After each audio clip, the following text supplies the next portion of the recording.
This is episode 5, although counting has never been our strong suit, so there's probably 6, 7 things out there on Fireside here. But I digress. This is our 5th official episode, and we're going to be bringing these to you once a week on Fridays live, and be publishing them on Mondays here in the new year. So adding some structure, some cadence, some just general awesomeness, as well as what seems to be a growing live audience to the Stark Mind Show parties. So audience, what up? Give yourselves a big round of applause. You'll see that react button down there. You'll see a Q&A thing as well. Any questions you guys want submitted up, any snarky, funky comments, feel free to make them. Steve is going to be keeping his eyes on that. And welcome to the show, guys. We've got a very special episode. Steve and I are getting to spend an indeterminate amount of time. Omak, we got no time constraints on our end, so I know that's a dangerous game. You know me, I'm open-ended no sleep, show bro. with you, but dude, welcome, my friend. Hey, how are you, Stark? How are you, Chef? The only Taliban. I just accepted it because it's my first experience, and it's an honor, obviously, to be in both of you guys' presence out. Dude, welcome up. And like we said, this is similar to how we talk about it on Spaces. Like, we do have an open floor here. Like, that's kind of the point is, if we're here fighting for free speech, people need to feel free to speak when they're in our orbit here. So, dude, appreciate you popping up and saying hello and everything you do to support the community, man. You're one hell of a reply guy, and everything you've been doing to kind of get the word out is greatly appreciated and funny as fuck, man. So thank you. You're here. Yeah, thank you guys, man, for everything we learned from you guys, All right. Well, Producer Steve, well, you're welcome. You're welcome. Producer Steve, what do we got on the docket here today for the Pirates Hit agenda, other than getting to know our guy Omak a little bit better in a different context outside of the Twitterverse? What's up, brother? Ooh, I will go and post the link to our OpenSea collection. I just uploaded my episode art, so I'll post that in this little fortune cookie zone.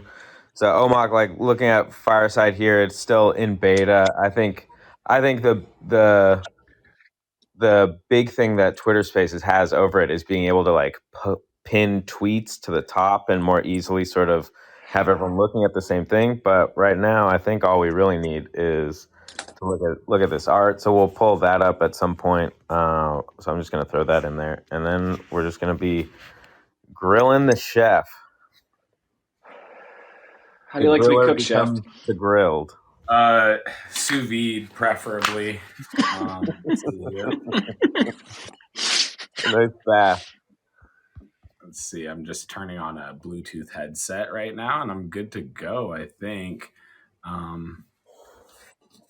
So before we bring the chef up to regale us with tales of NFT adventures in Bali and usual Huck Finn awesomeness, Steve, why don't you introduce our guest here? To those who don't know or who aren't familiar with Web3, what do they need to know about who we call Master Chef Omakashow? He goes by a man of many names, but of one true character.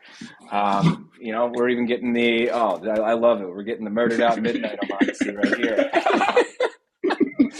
Appreciate you, brother. But Steve, how would you describe Omak, man? Oh, sick. Okay, I'll see what I can do here. Master Chef Omakashow, a polymath, child of an actor, grew up in L.A., maybe sort of Malibu zone. A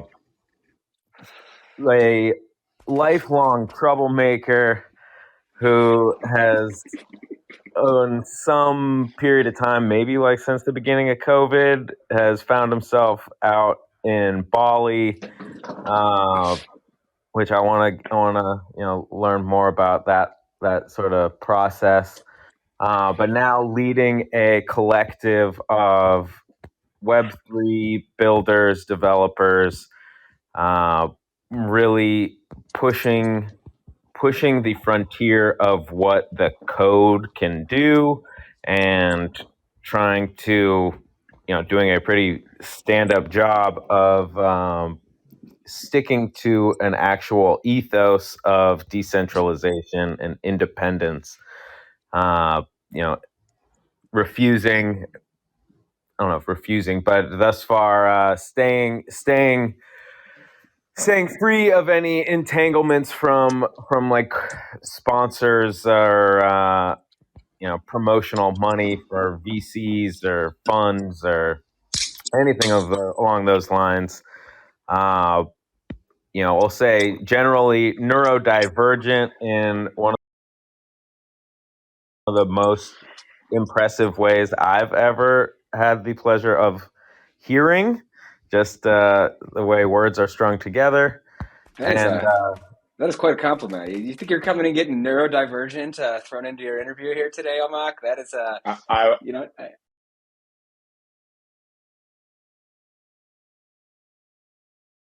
I think I it's apropos can though. you guys hear me?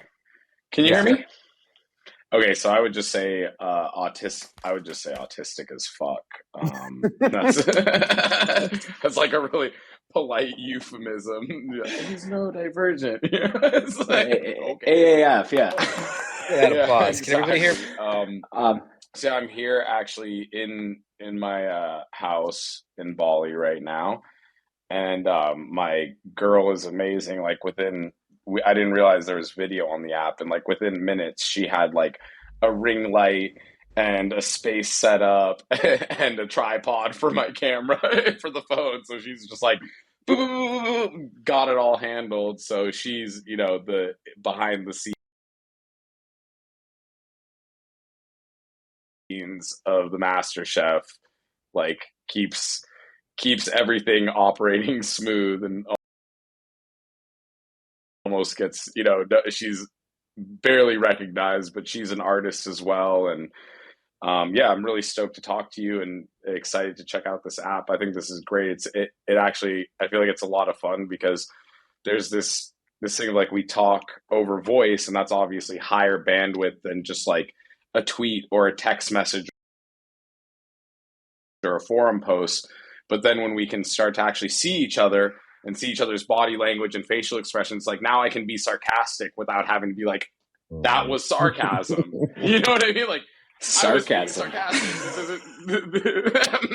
That was Wait, sarcasm. where And did you so, get yeah. this space robe? Because this thing is fucking I bought excellent. this I bought this in Tulum last time I was there at a store called Tuluminati, which is like right on the Classic. main drag in Tulum, and it was just like it was I buy certain things I buy just because like just to prove a point. So it's like this store and they have all these epic like festival costumes, sequin robes and stuff like that. And I literally just got it because I was like watching people in Tulum like trying to flex and do all this stuff. And I'm like, everyone wants to buy one of these things, but no one's gotten one. Like I haven't seen anyone walking around in one of these. I was like, I'm gonna get it.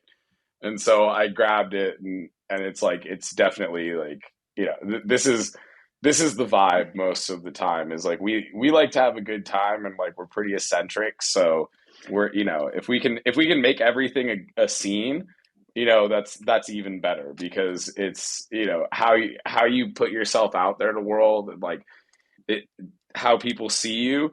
It's always like it always reflects on what their impression of you, how they interact with you is going to be, and everything like that. So it's like we like to think different, act different, and make sure that like it's patently it's like made patently aware for people that we are not going with the mainstream, and so like I saw this thing and I was like, yeah, I gotta fucking rock this thing. It's like That black seems like a velvet. fit. Yeah, It's it's pretty. beautiful. Hey, It's brothers pretty in chill. robes. Hey, with the robe brothers, let's Bro, see if you we can gotta get you have one a of these red robe. robes here at Exactly, you some gotta point. have a Hey, robe, dude. Like all wizards wear robes.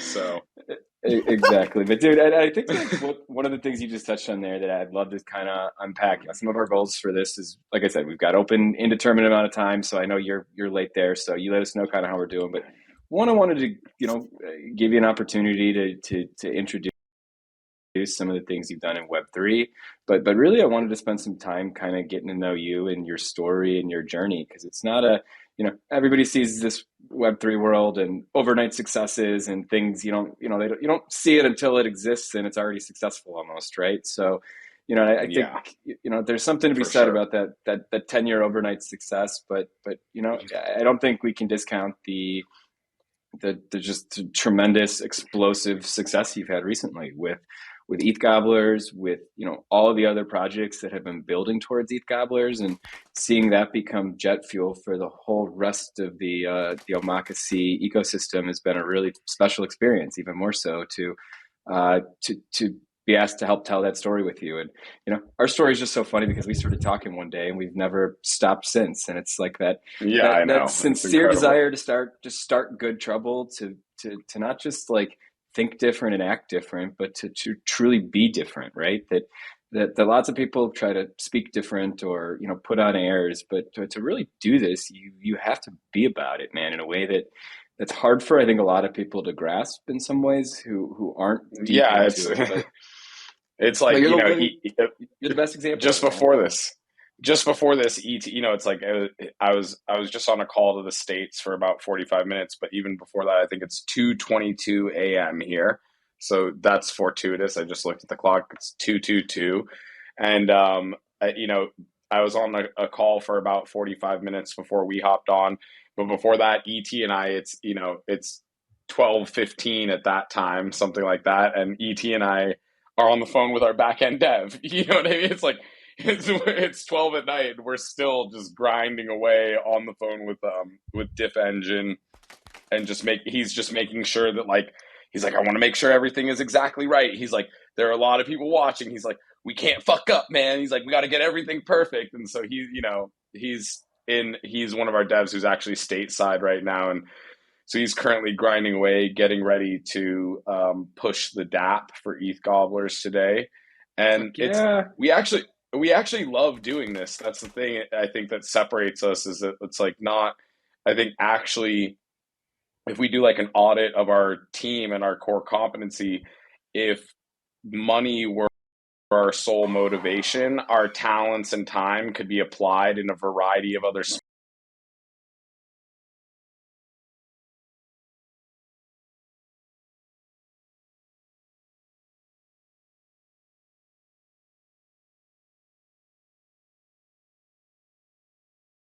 spaces and industries that would afford us much greater revenue.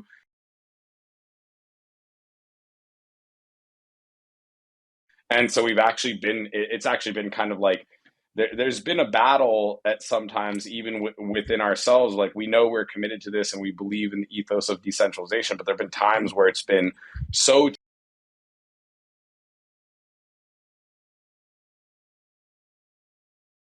challenging. There's been so much back pressure, and it's felt like such an uphill battle that we've been like, man, should we just go take an agency dev gig for $1 million to build someone else's app or product because they're waiting in the wings all the time? And Hell no. hell no, exactly, hell no, because I don't know that we're you can basically, even say it's a hell no though. Like, it is a real, like, the red pill, blue pill. The whole thing is like, oh it shit, really is. the It'd be the going back system is into set normie up world. to But make dude, it once you start to tempting. see the choice is so simple, is like this one's poison and this one isn't. It's like, okay, well, which one are you going to take? You're going to take the poison one, even if it's great short term, but it's going to kill you. It's It's not going to worth it. Yeah, it's going to eat you kill you. out from the inside. And that's exactly how we've maintained it, is that we're like, well, no, we're still having so much fun with this, that, like, why would we do something that would literally just be like, for lack of better terms, sticking your dick in a pencil sharpener, just to have additional liquidity or financial bandwidth.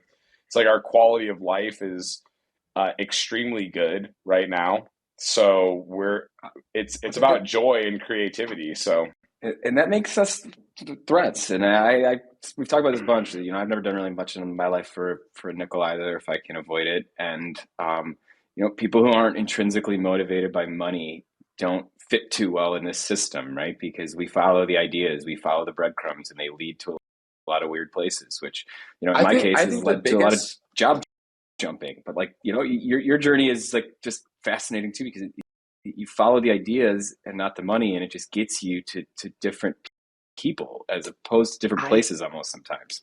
I think also a big reason that it's hard is because it makes us unpredictable to a lot of people, right? So the type of people who pull strings with money, it's very easy to navigate and deal with people who are motivated solely by money because you can just dangle the financial carrot and people dance like a marionette. But when people's core motivation is not capital, then it becomes much more difficult to manipulate or anticipate decisions. And so we become these sort of like free radicals in a system.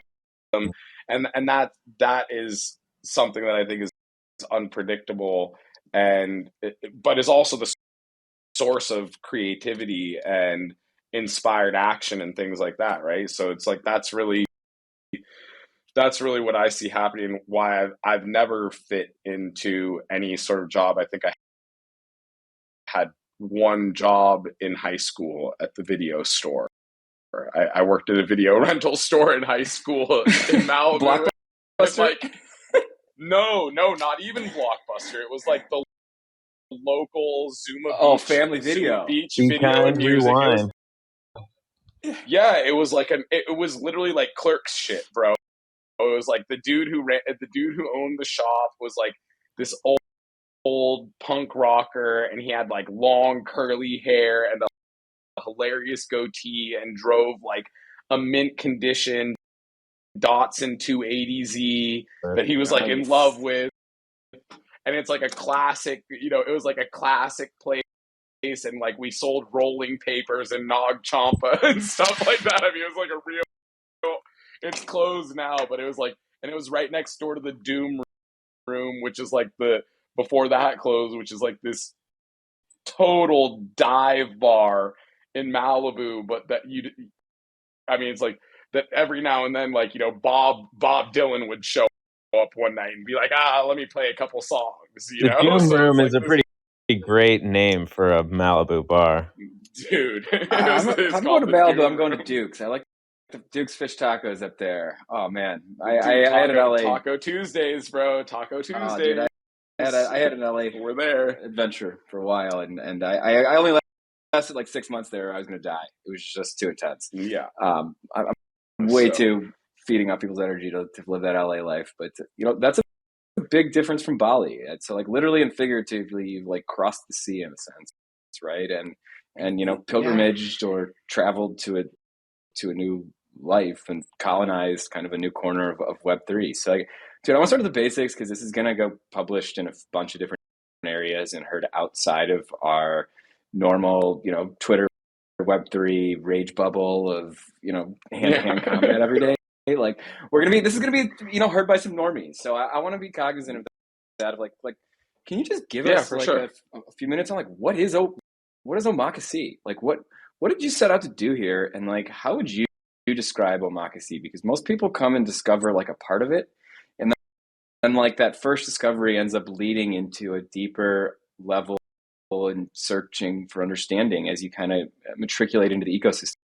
At least that's been my experience with it, but I would love to kind of in your own words just hear what is Omakashow? Why should people give a shit? Yeah, so I mean, it started. The inception of the platform was started originally as like a quality of life improvement, right? So originally I started, working with a couple of artists that I know to just like craft the receipt and the license contract. And originally it was just going to be a troll on the fact that I thought PFP art was drab. I thought it was drab, that there wasn't a lot of like artistic complexity or like hidden meaning or anything like that in it. And along the process, we have this DevSec, and we're getting a huge number of requests of people. This is leading, the bull market is still raging, and people are like, we want to drop an NFT collection. We want to drop an NFT collection. So over and over again, we're getting this request. Yeah, is this all last year? talking? Or? Yeah, originally we started building Omakase um in so December we were on a trip to Mexico, and so before that, I want to say about August, September is when we really started, is when I first started working on it, built the first Telegram chat, purchased the domain name, those types of things. So that's when like it first started to crystallize, and what exactly it was, we didn't know yet. We knew it was Still NFT evolving. related. Yeah, we knew it was NFT related. We knew it was going to be our foray into the non-fungible token space, but we hadn't defined it yet. And I'd started working on the design and art for the original receipt contract, which eventually was deployed, I believe December 1st or December 3rd of last year. And so that's about 12 months ago now, and 12 and a half months. And what happened was we were getting a lot of inbound requests. I was fielding a lot of calls from people knowing that we had the development skills to launch ERC 721 contracts. And ET, who is a genius, and I hope, Stark, that you get to interview him at some point as well. Anytime, It dude, is just we're on the same team here now. So anybody that we yeah, deserves some sunshine. That's what I'm here to do, man. yeah, and so he, ET is very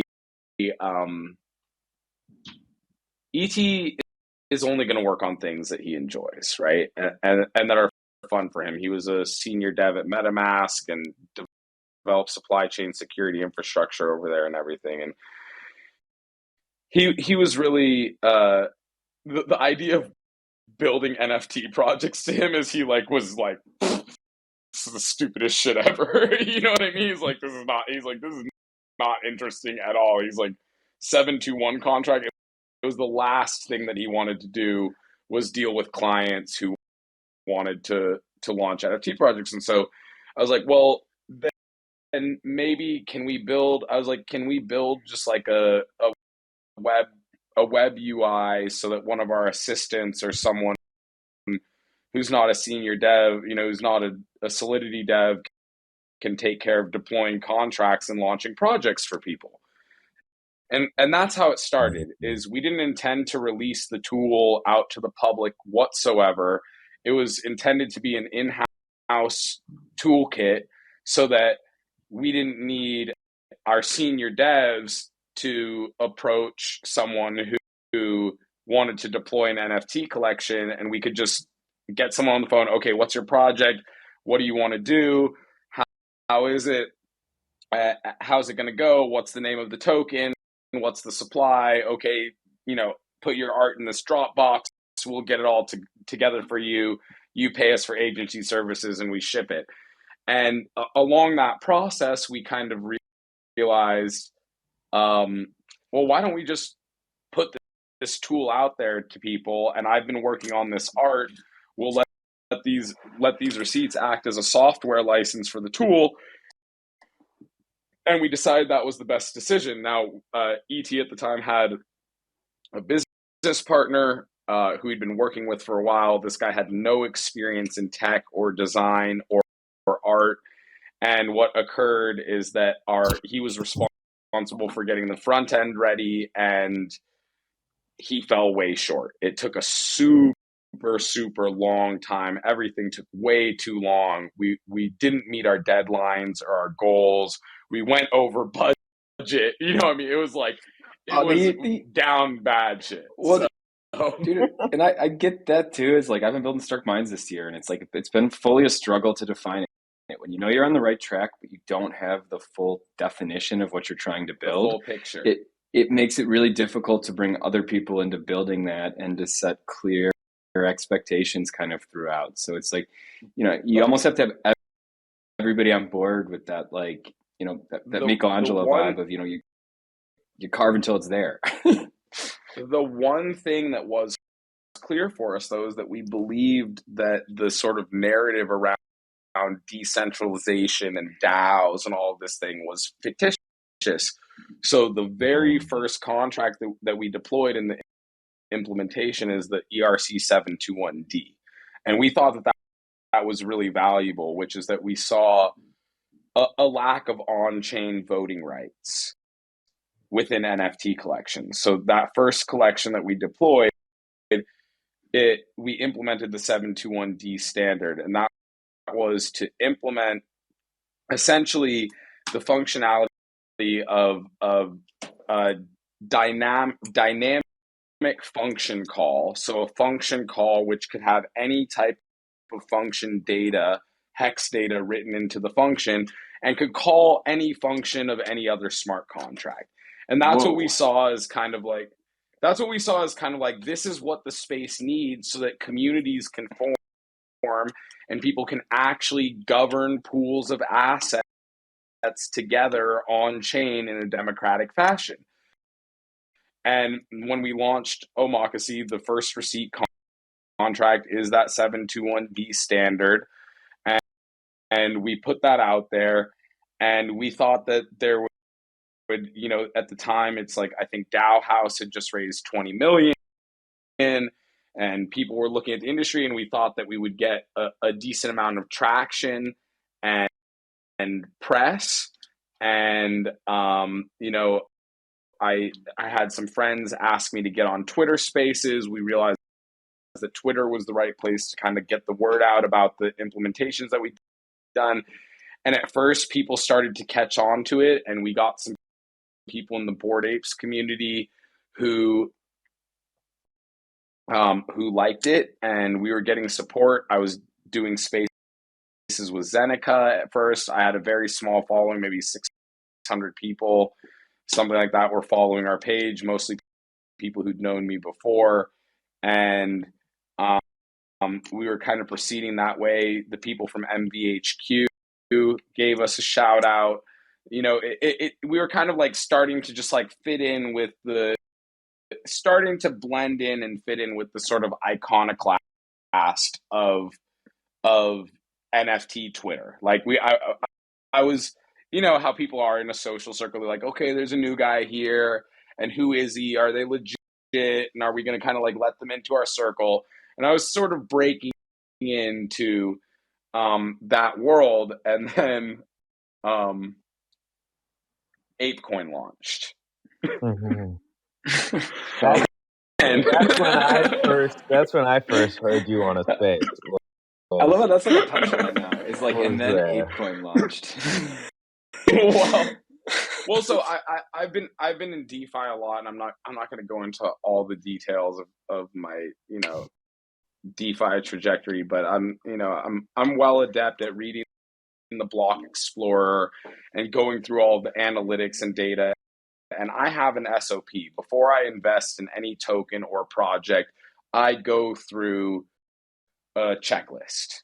I have a checklist of things. It's like, it's like if you're going to buy a used car or something like that, right? Or even buy a new car. It's like, you're not just going to kick the tires, right? You open the hood, check the oil, turn it on, make sure it runs. You're going to go down a checklist. And so one of those checklists is to check Etherscan in the Block Explorer. And it's the day that ApeCoin was launching. And I went and checked the Block Explorer and looked at their website, and nothing on the Block Explorer matched what they said on the website. In fact, everything on the Block Explorer were the behaviors, the way that the tokens had been spread around, moved around, divided up. Not only did it not match their prospectus, right? But the strategies that they were using are the exact same strategies that ruggers use, that scam tokens use, right? I was like, and for me, when that happened, when I walks, talks, and quacks like a duck, right? If you just like look at it objectively, it's like, if it that's walks what it is. Like a duck, it quacks like a duck. That's what it is. And I was really surprised, because I'm like, I've been kind of like nose to the grindstone, focus on our dev. I haven't been so focused on building. I have other at the time I was working, doing management consulting to structure a private equity group for someone, and then Oh God, I was doing management. Those days. I mean, God, it was taking up a huge amount of my time. I was on the phone with fucking with Craig and all these different people, and just like I'm structuring a PE group, and then the Omakashow thing was like a smaller side project at the time. It was like a little thing that we were doing, and I had other stuff that I was focused on, and I looked at that, and I hadn't been doing defense. I'm like, I wasn't super aware of everything that was going on with Bored Apes. I was like, this token looks like a rug. I was like, this token looks like a rug, and so I started a Twitter space, and I'm like, ApeCoin, is it a rug? Question mark. And now I'm like blatantly for non Web3 people, what is a rug? What does the Web3 nomenclature rug refer to? Okay, so that's changed over time. In Web3, rug is just kind of like colloquially for you got fucked over somehow. In DeFi, in the past, a rug had a very specific definition. It's when the developer removed liquidity from the automated market maker, thereby making your token completely untradeable, right? So it's like you make the token completely untradeable, and and that's a rug. Like they've literally pulled all the liquidity. Your token is worth zero. You can't sell it. You can't buy it anymore. And then in NFTs, a rug has adopted a number of sort of colloquial meanings, but basically means you got scammed, right? Rug is equivalent to scam. So there's an external party or an internal one that basically pulls the rug out from under you and boxes you into a point where you're proper fucked. There's no outs, proper no liquidity for your token, right? Like there's no outs. Which from a DeFi trader's perspective, all NFTs are rugs because there are no liquidity pools, or there weren't before NFTX or SudoSwap and Uniswap started allowing NFT trading.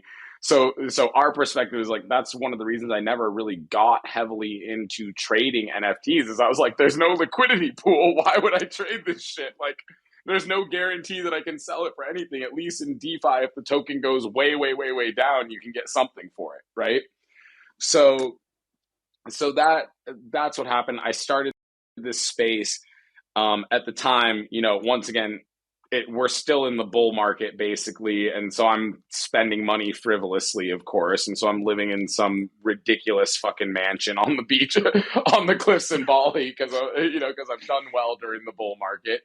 I'm living in some absurd mansion. I'm sitting in my fucking movie theater. Like, when I say absurd mansion, like this, I don't do this, but I let ET pick out the house, and I was just like, I was like, hey, ET, like, he's young. I wanted him to have a positive experience, to have that experience of like feeling good and having something nice.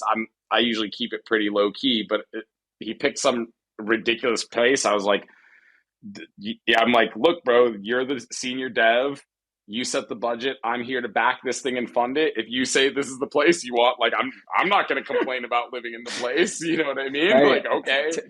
Talent calls the shots at some point, though, right? You can't build without ET. Talent calls the shot. Where does ET want to live?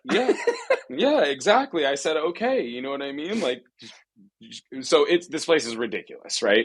We've got a movie theater, a gym, all this stuff. So I'm sitting in the movie theater, and my friends Ray and Danny are over at the house, and I'm running the space. And at first it had just been like Yeetie and maybe Taliban's was in there, just a few people. And at some point, Ray comes over and taps me on the shoulder because I'm just holding the phone and just talking smack, just going off. At some point, Ray comes over and taps me on the shoulder. She's like, hey, mute your mic. And I'm like, I mute the mic. I'm like, what? What's up? She's like, there are 1,900 people in this space. And I'm just like, and you've been letting me talk like this the whole time? I'm like, I sound like a huge asshole. I'm like, I thought I was talking to like 30 people who already knew me. I'm like, oh God, this is not good. Don't sell yourself short. You're a tremendous asshole, right? And you're our asshole, dude. Yeah, no, I know, I am. I'm a huge asshole, bro. And so I'm being a huge fucking asshole to people, but not just in front of the. It's just there's a pace of that where that's just the way culture is now. Where if you just stick to your guns and you believe something enough that you're willing to like base the rest of your decisions around it, like The moment you take a principled stance on anything, it makes you an asshole to everybody else because they don't of course. make decisions based on those same principles, right? And it's funny how that's turned out though to be like one of your biggest strengths here is just that radical candor part. I think is what's attracted so many people to you. Is like you don't have to worry about where Omak stands on shit because it's right there. You know I'm gonna tell for you. yourself. You know I'm gonna tell you, bro. Like, yeah. So basically, it got out of control. You know what I mean? Tens of thousands of people end up coming through the space. There was a lot of cope, a lot of people angry. And it very firmly divided me from the group of people that I'd been kind of like trying to work my way in because they were kind of controlling the information NFT channels. Like at first I came ready to play ball and play by the rules, but it's like after that day I was persona non grata.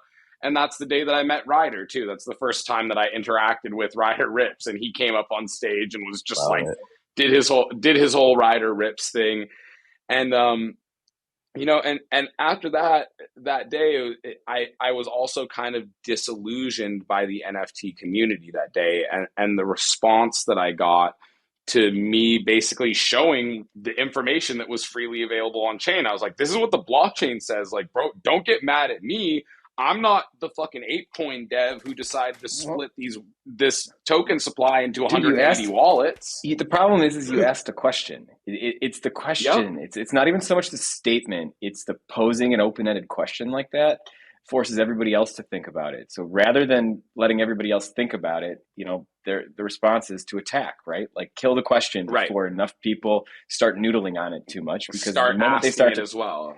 Yeah, because the moment they start to ask it, then they're really fucked. So it's really like you have to kill kind of the awareness as well as the curiosity at the same time. And, fear and money are powerful motivators of that too. And when you're trying to launch a project, fear and money are powerful motivators, bro. And that's what happened is there was a lot of, emotions were high. There were a lot of people excited they were getting their drop. There were a lot of people angry at me. And it just became one of these, it became one of these things where it's like, oh, you're fudding. And I was like, no, I'm just, pointing out what I'm just asking these questions. And guess what, dude? It put me in a box. The world is full of fear, uncertainty, and doubt. And especially when you're going against something new and that doesn't exist yet, like you cannot possibly take uncertainty out of the equation. So pretending it doesn't exist is anathema. It's bullshit, right? Because if you try to pretend there's not uncertainty or there's not doubt or fear about trying something new, you're full of shit, right? Like anyone who's built anything real knows that you have to live with that as a fucking specter over your shoulder every day.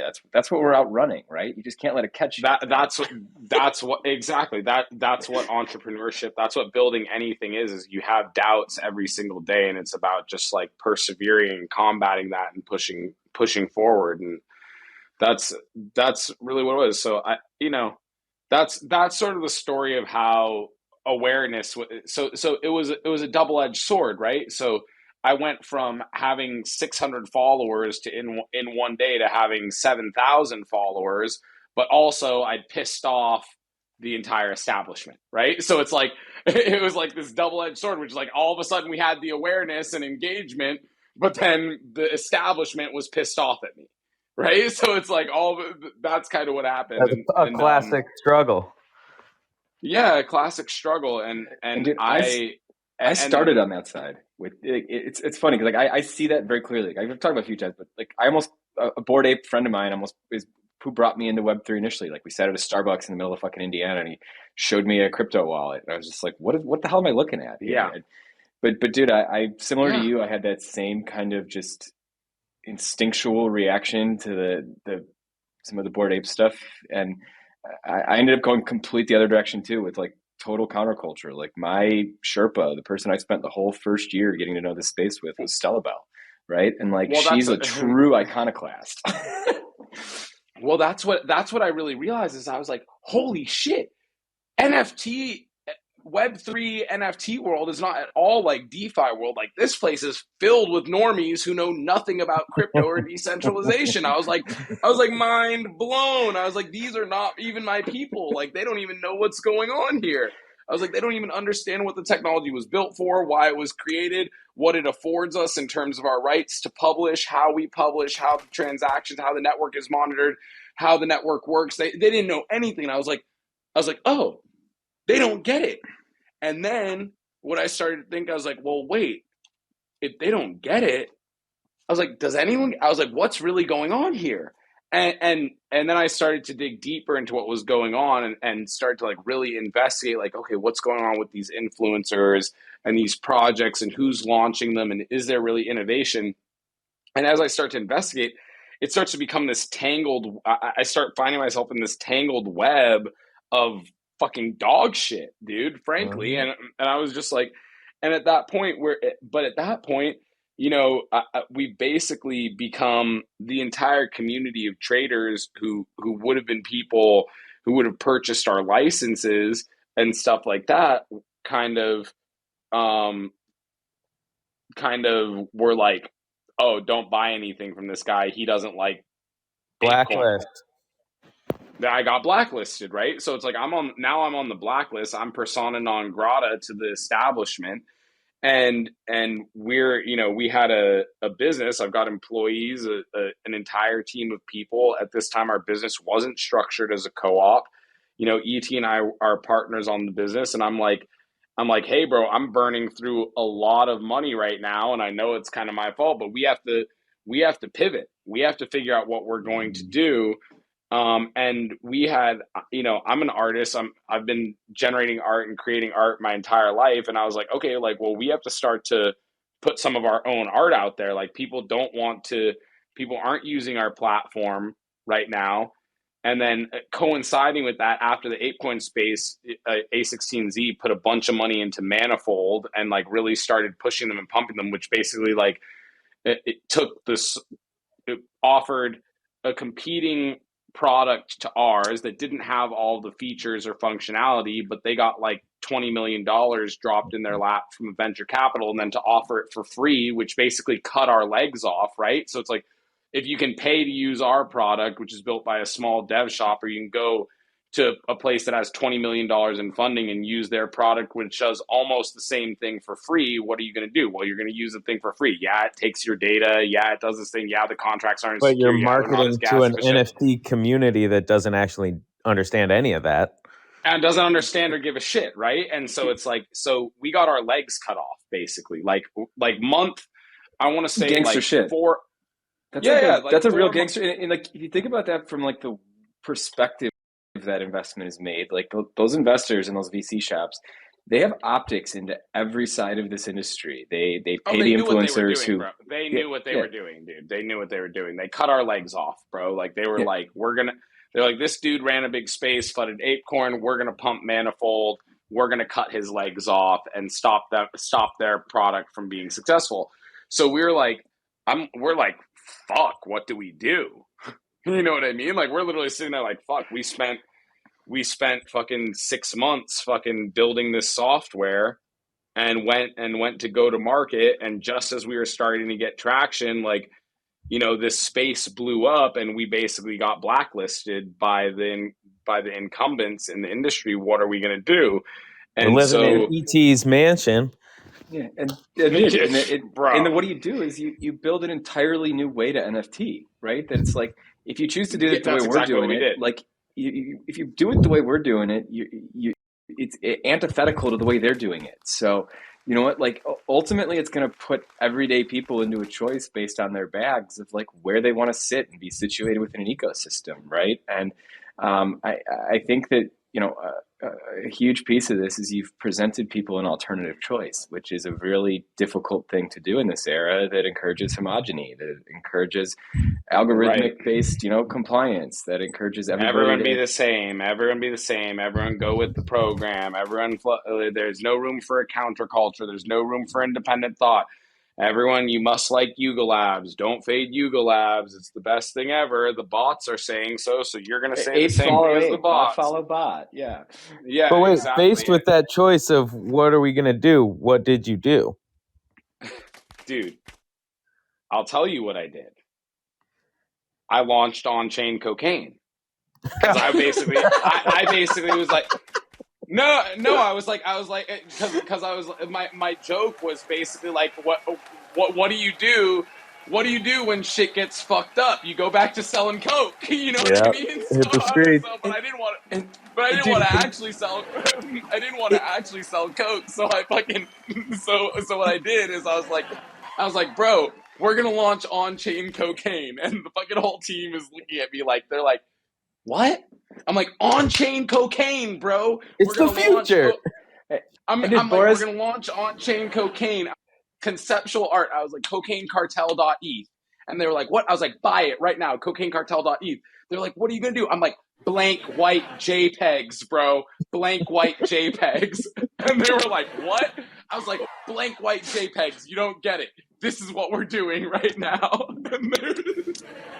And that's dude, what we did, bro. you can't, and I think there's like a lesson in that too that I think applies to politics and some of the economics we see too. Is like, look at how many people are being like hugely successful by just acting a fool in public, right? That like at some point you can't fud stupid, right? Like our brains just don't know how to deal with fucking stupid, right? Like Well, it's like if you get that people was my laughing, take.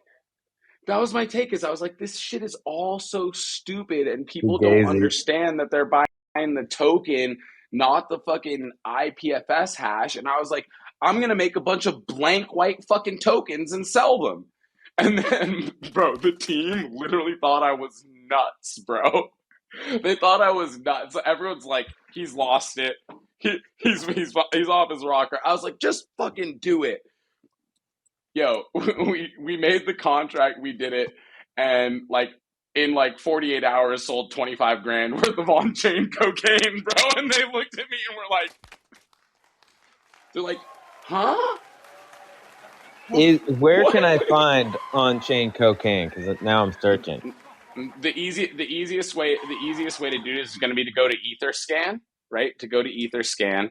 And Yep. if you go to Etherscan and search for cocainecartel.eth, and then go look at the wallet's transaction history and just find a contract deployment, and then there you'll find the smart contract. You can mint from the smart contract still. They're only they're 1,000 bricks. They're produced by, they have cutting agents, the producer, like the supplier. Bill Clinton is one of the suppliers. Pablo Escobar, like all these different things. So it's like it's a trope. It's a trope that the art is in the metadata, right? The art is in the textual metadata, not in the image. And I was trying to show people like art goes beyond just an image, and crypto Mhm. art goes beyond just a picture or a JPEG. It's more than the PFP. There's more going on here. It's the smart contract and the story and the narrative, and we can put out a blank white picture and there's still something there. And then what we started doing is giving drops to those. So we you know we had, before that we had done a test collection, but it didn't make us any money. It was called the Pepe Liberation Army. That was another on-chain DAO. We released the art. The Pepes got minted, but we didn't make a penny from it. We gave all of the royalties to the artist on our team who had done the art for it.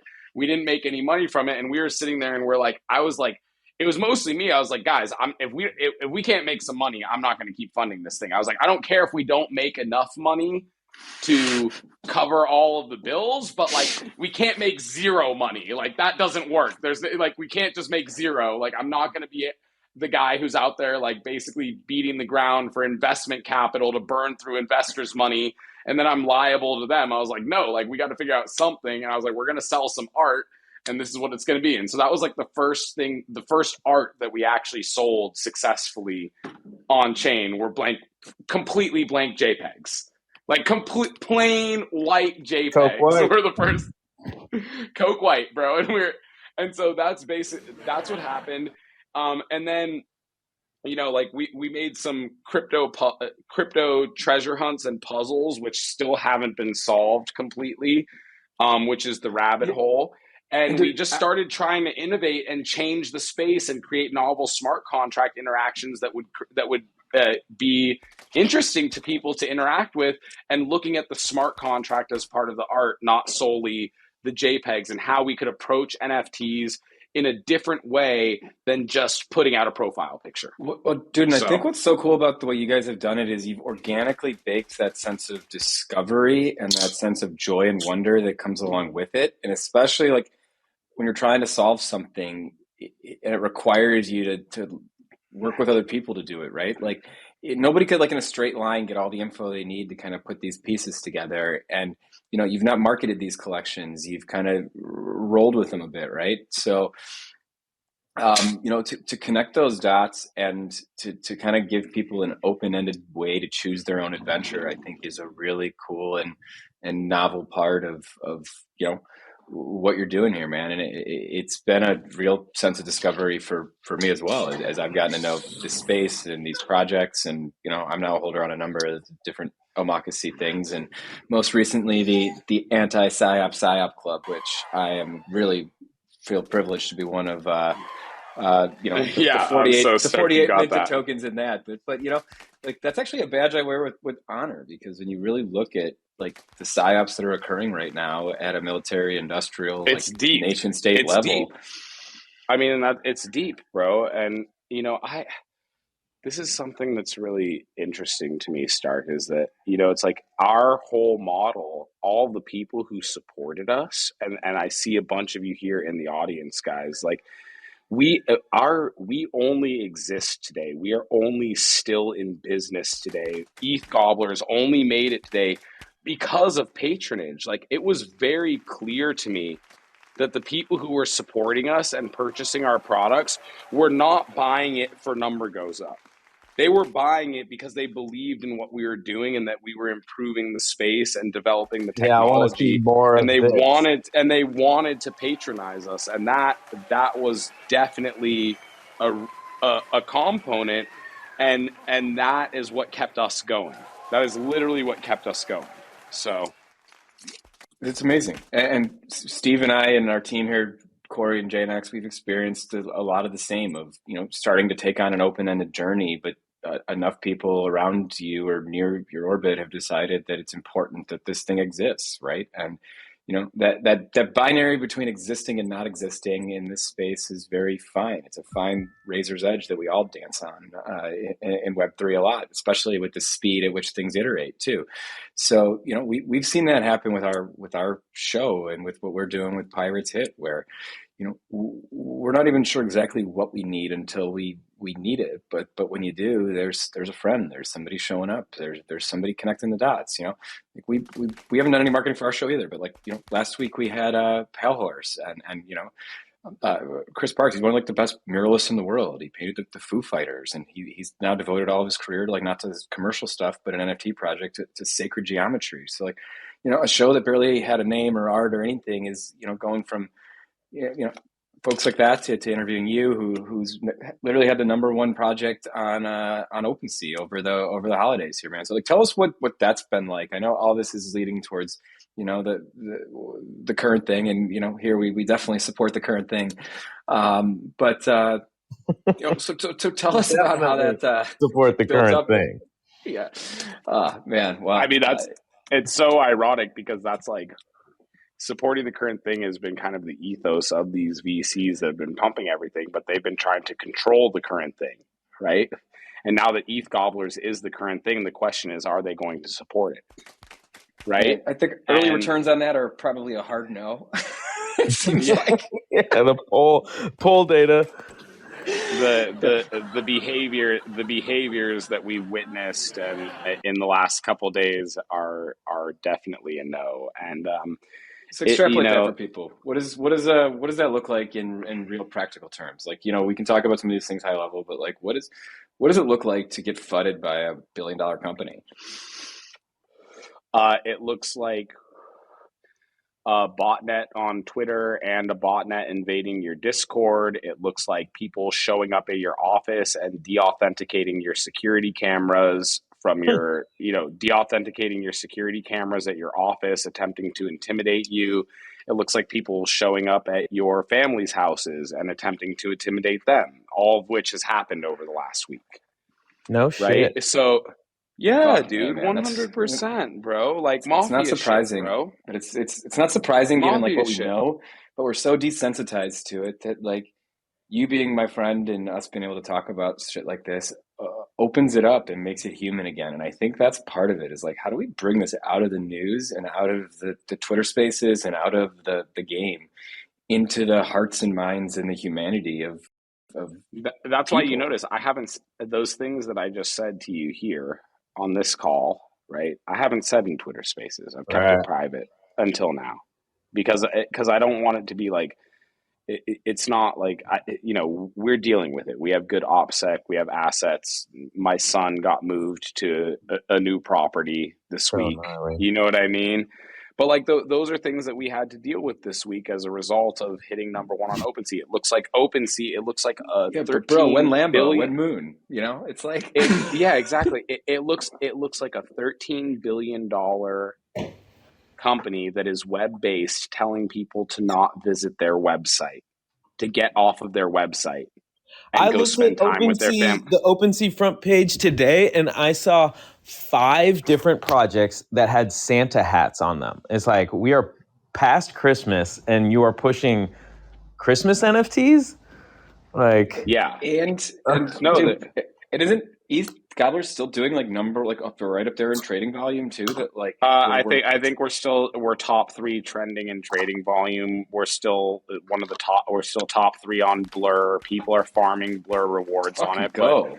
absolutely A16Z, the company that's invested in Yuga Labs, that was a limited partner on Yuga Labs with FTX Ventures, that has that has invested in OpenSea, invested in Coinbase. It looks like Coinbase putting up a page the day after we launch for the N-word pass, right? oh, crazy. What That's was that, what dude? What the fuck was that? Like that is just like what do so you above the what do you over the. as It's as a nonsensical.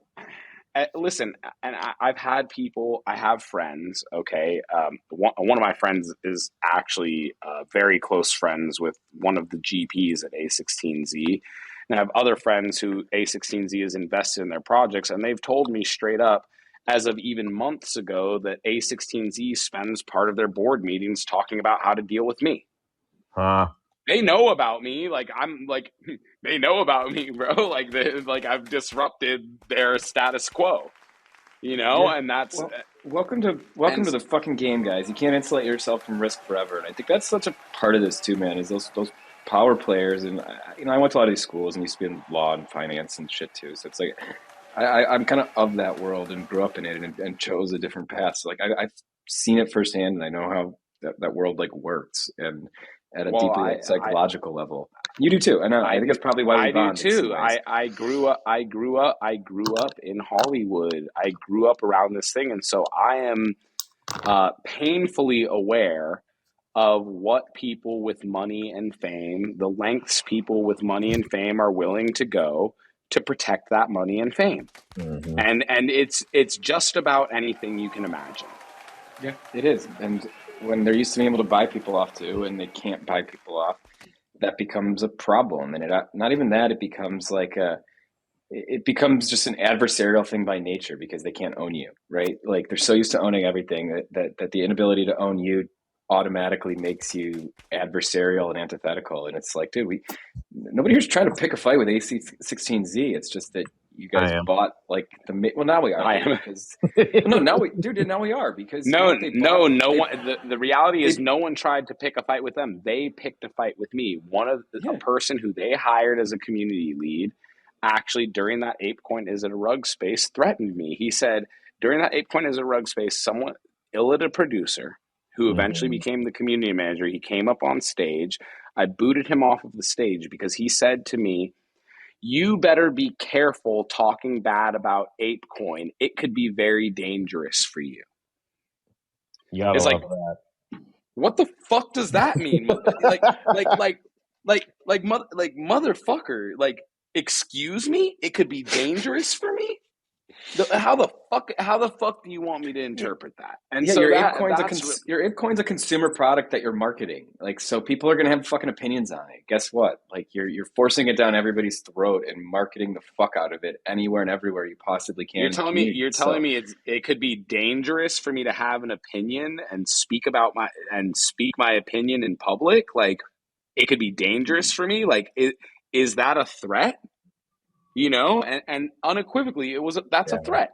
If someone says that to you, that's a 100%. threat. it's mafia Telling you shit. it could be That's mafia shit. It could be dangerous for you. Like, what? And so Yeah, have an opinion about ApeCoin. that's when the that's when the fight got picked. I didn't start the fight. I asked a question. Why are these 186 wallets here? Why? And now they're under investigation by the SEC. Like, surprise, surprise, guys. Like, they're under investigation by the SEC, but the reality is that I asked a question based on the on-chain data that I discovered when I was investigating the project with an interest in investing in it. And I came up with information. I was asking questions to see if a developer would come to the table and give me a valid answer for those questions, which still hasn't been answered to this day. Okay. And what I got in response to asking those questions was a direct threat of duress and coercion. Right. Yeah, that's And the tactic. that behavior has continued to this day, like I said, to the extent of people coming to my family's properties, people fucking de-authenticating our security cameras. And I think the issue they have is that they threatened me, and I said, we're gonna, oh, that's a threat? Okay, well, fucking you better. And they absolutely have a larger war chest than we have. But they don't Yeah, have the fucking brains that we have. They don't have the fucking relationships we have. And they definitely don't have the commitment to the core ethos of decentralization and and, blockchain. and dude, I've been, you guys know I'm a history nerd and all that, but I've been getting into the Crusades recently, and like the very first Crusades, that coming into the 1100s, like you had basically at the end of it, like 10,000 people who truly believed they were on God's path to take back the Holy Land versus a bunch of like scattered tribes that were unified, but 40, 50,000, 100, deep. And that power of belief is something that there's just absolutely can't ever be discounted, because it's like a superpower that connects a group or a tribe. When that belief is present, it just removes the latency and the friction across the entire network, and it allows a whole bunch of people to grasp at those asymmetrical parts of themselves that unlock true value. And I think that's actually been one of the biggest things about getting to know you and following along, and then finding myself in the story, man, is that ultimately you're a teacher.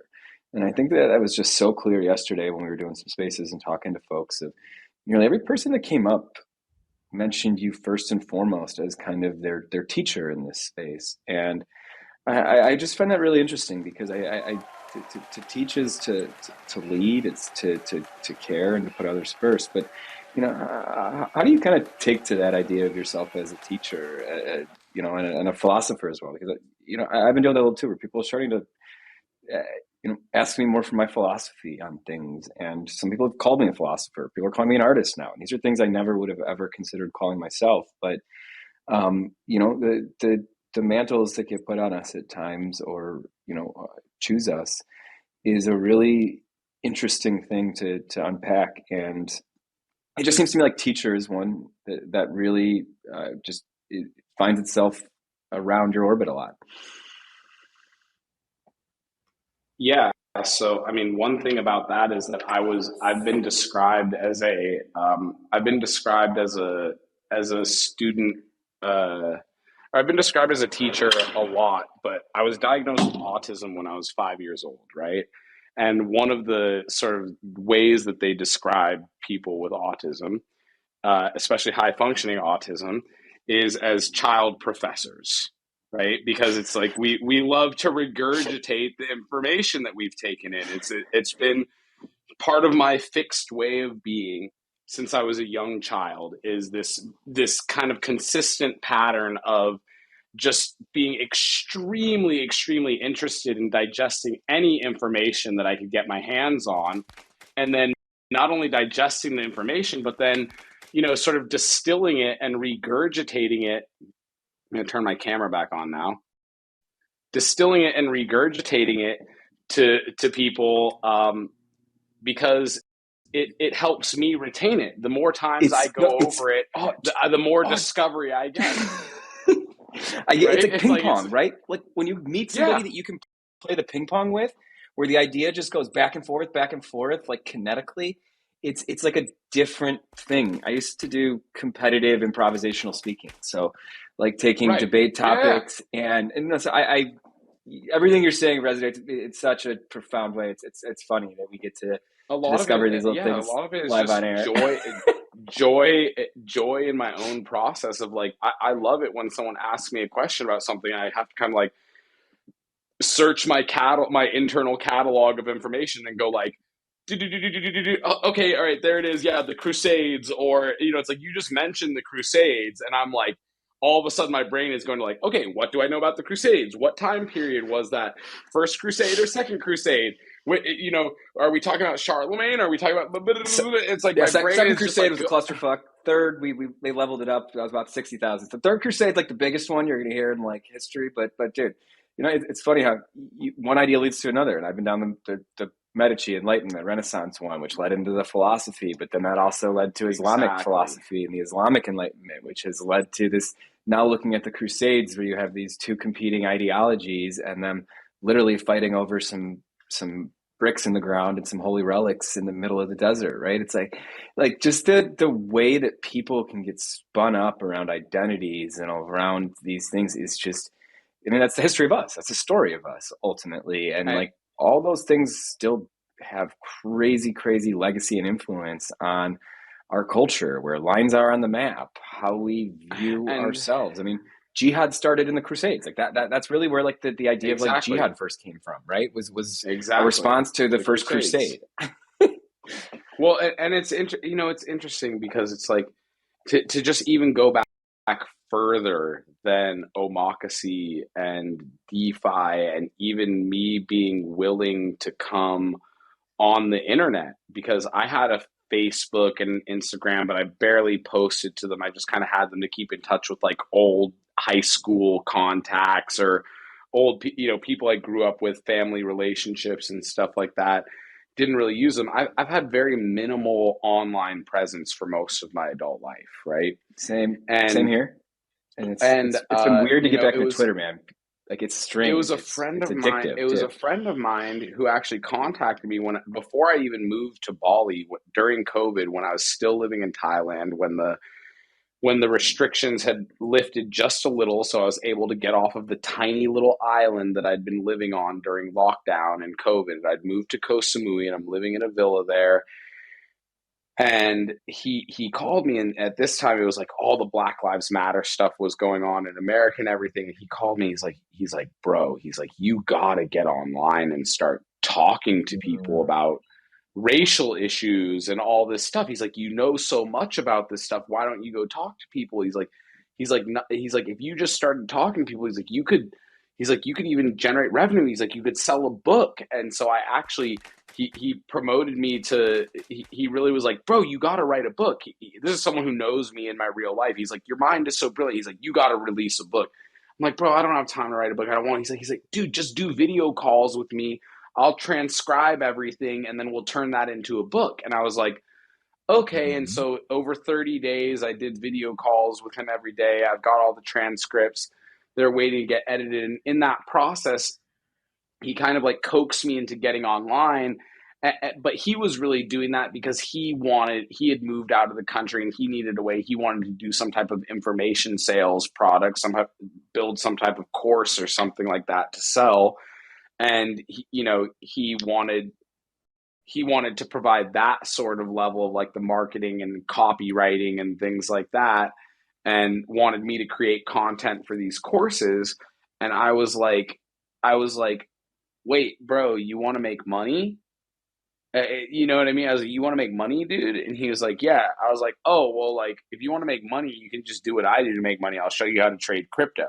And he was kind of like mind blown. You know what I mean? Like I showed him how to yield farm and trade perpetuals, and he was like, he's like, do you realize how much money you could make teaching people how to do this? And I was like, I don't really want to do that, but like, okay. And that all kind of snowballed into me meeting ET and all of these things. But the very core of it, where it started, is like someone wanting me to come and talk about the kind of like cultural and racial issues and political issues that we've been seeing come around. And then once I got sort of blacklisted, and was aware that I was on a blacklist, I kind of took off the okay, I'm going to behave nicely hat, for in the interest of the business. And I'm like, fuck it, this is who I am, YOLO. You know what I mean? Like, here's what it is. Here's my opinion on everything, and start just coming at things in that way, and just like 100% pure authenticity of like, this is what I think, this is what I know. So there's something about it, I think, that once you're under attack or under duress, where it's very clear who you are, in a sense. If you know that what you're doing is right, or you firmly believe it in your core and you've been working on it for years, and it's like an independently attained wisdom and truth that like you've gained through scars and experience and all those different things that it takes to actually just have the vision or the perspective to even go after these things. That's the piece that just gets lost, I think, in so much of this, is that friction is actually what makes all this shit possible, right? It gives you the ability absolutely. to have the vision. Absolutely. There's a certain amount of, like, they call it like the Streisand effect, right? It's like there's a certain amount of this where it's like, if we had just gone ignored and no one had hated on us and everything like that, like I might have folded up Omakashow and been like, you know what, that was a good one. This is what it is. We left it at the receipt contract and the Pepe's, but it was because people hated on me so hard that I was like, fuck you, motherfuckers! Like fuck you, dude. No, I'm dude, coming, bro. Dude, and that's where I'm at too. Where like I've made this transformation of this really like seeing red lately. Is like I'm just fucking done. I've watched some of my best friends in the world have like the humanity optimized out of them. I've everybody, similar to kind of like you alluded to, like I've seen this a lot in my career and experiences, that everybody sees my energy and sees that it's like a fucking flamethrower, and they want to harness it, but they only want to harness it for like one specific thing. And then it's like, how do we just get that out of you, but put the rest of you in a box that works for Yeah, our I'm trying to thing, harness right? your energy for my personal gain. That's what I'm. That's Well, I what mean, I'm. Yeah, Steve, you're already here, man. Like you're just riding shotgun for the well, I greatest mean pirate radio that's a big part explosion of in like history. that's a big part of like my friendship with ET. It's like when I met ET, and he had a business partner when I met him who, we washed out of the venture because of, he said some hateful things towards me. Some racially hateful things towards me, like that existed even internal to our venture at one point. But when I was young, in my early 20s and stuff, and as I was building businesses, I was exploited a lot, man. I made a lot of money for a lot of people when I was young. I made a lot of money for a lot of people when I was young that I didn't ever get to see a piece of. Dude, you don't. And it was hurtful. Dude, the amount of people I've connected and put into deals that have led to like billion-dollar companies and shit. Yeah, and then like they lost couldn't break. They can't even fight. Like I've helped friends launch like art careers, and like I bought every piece. It's just it's funny. Yeah, and if they'd given you 50 basis points, your family would be taken care of for the rest of your life. But they gave you nothing. Yeah, you know what I mean. Like they gave you nothing. You know what I mean. And I saw ET and like when we were communicating, and his mind and the way his mind works, and I was like, dude, if I'm in a position where I can not be the fucking assholes that I fucking dealt with when I was at his point, if I can not be the assholes that I dealt with. Well, dude, now you've done it. You've achieved exit velocity. You get to stand on your own 2 feet I know. as the head of the top project on OpenSea right now. And dude, I reached that same peak recently too, where I got knighted by the fucking Medici family, right? And You know what? Like to bro. now have this, like, what do you do when you finally have well, that armor that lets you be who the fuck you're meant to be? And and it's a just really profound question too to try to wrap your head and around, especially when the treadmill and circus is going on around you at all times too, because like, that levels up as well. So well, and Stark, it's just that's one of the things. It was like I really have to give props to you, bro, because that you appearing was one of the things that was like it was one of the things that made me realize like, no, this is meant to be. There's some type of divine timing and plan going on here that is much greater than I can conceive of, Bigger picture. because like I said, we just I we grew landed up on each other's my, doorsteps, like at moments we of need landed and on each other's opportunity for doorsteps, both of bro. us. We just yeah. But it's like that fact that I grew up with my friend Casimir, right? His name is Casimir Koslovsky.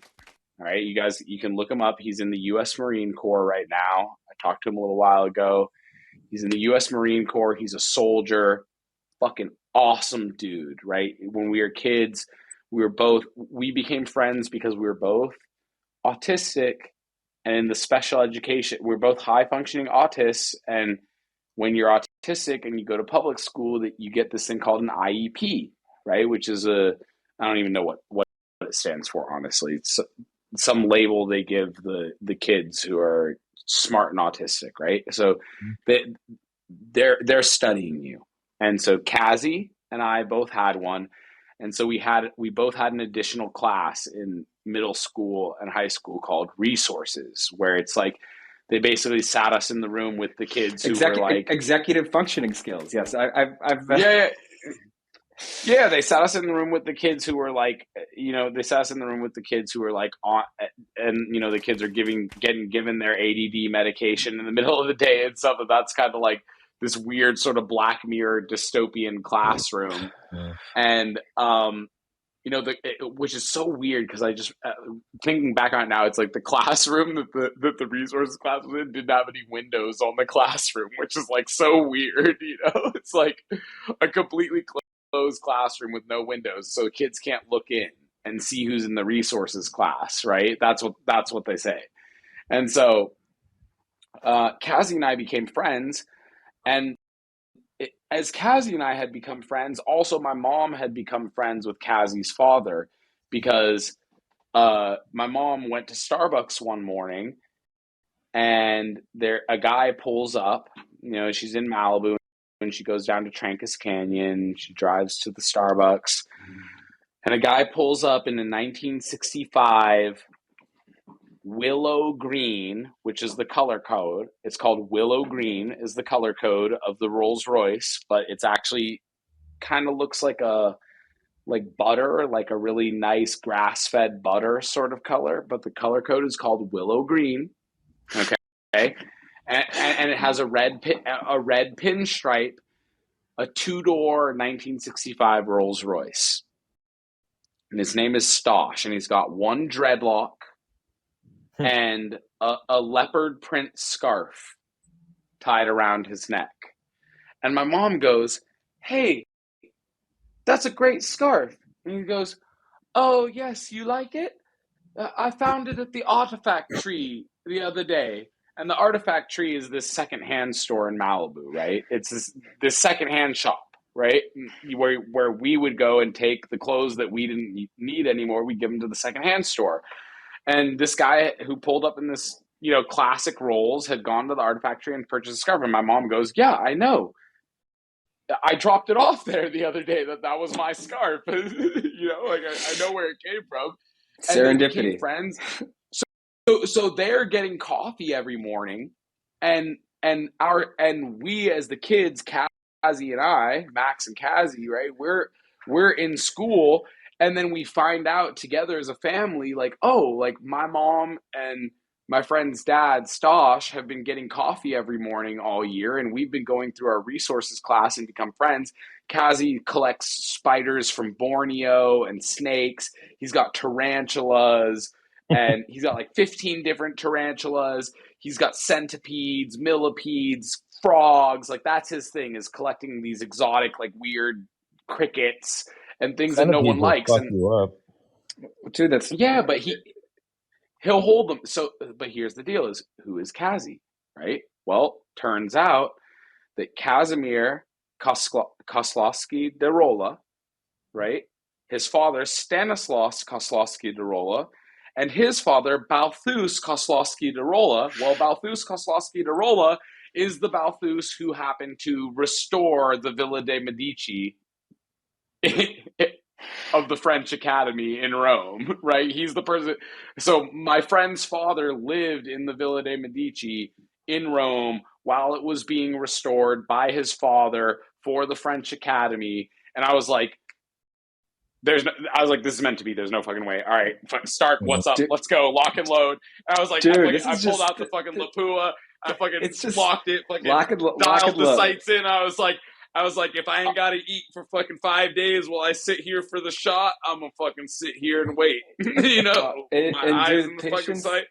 My eyes in the patience is fucking the one. sight, and I got this shit. Patience, they can't. Patience is the other part of it too. That like if you're not motivated by money and you're patient, it's like then it's really fucking difficult to predict what you do, right? And it makes you a scary person to a lot of people. And I think that's hilarious because anyone that actually spends any time with you gets to realizes that you're like truly a kind, giving soul. And that's why I'm here, It's the man. And only like when way I I know how saw, to be. It's the only way I know how to be. well, Start. dude, It's the only way I know how to be.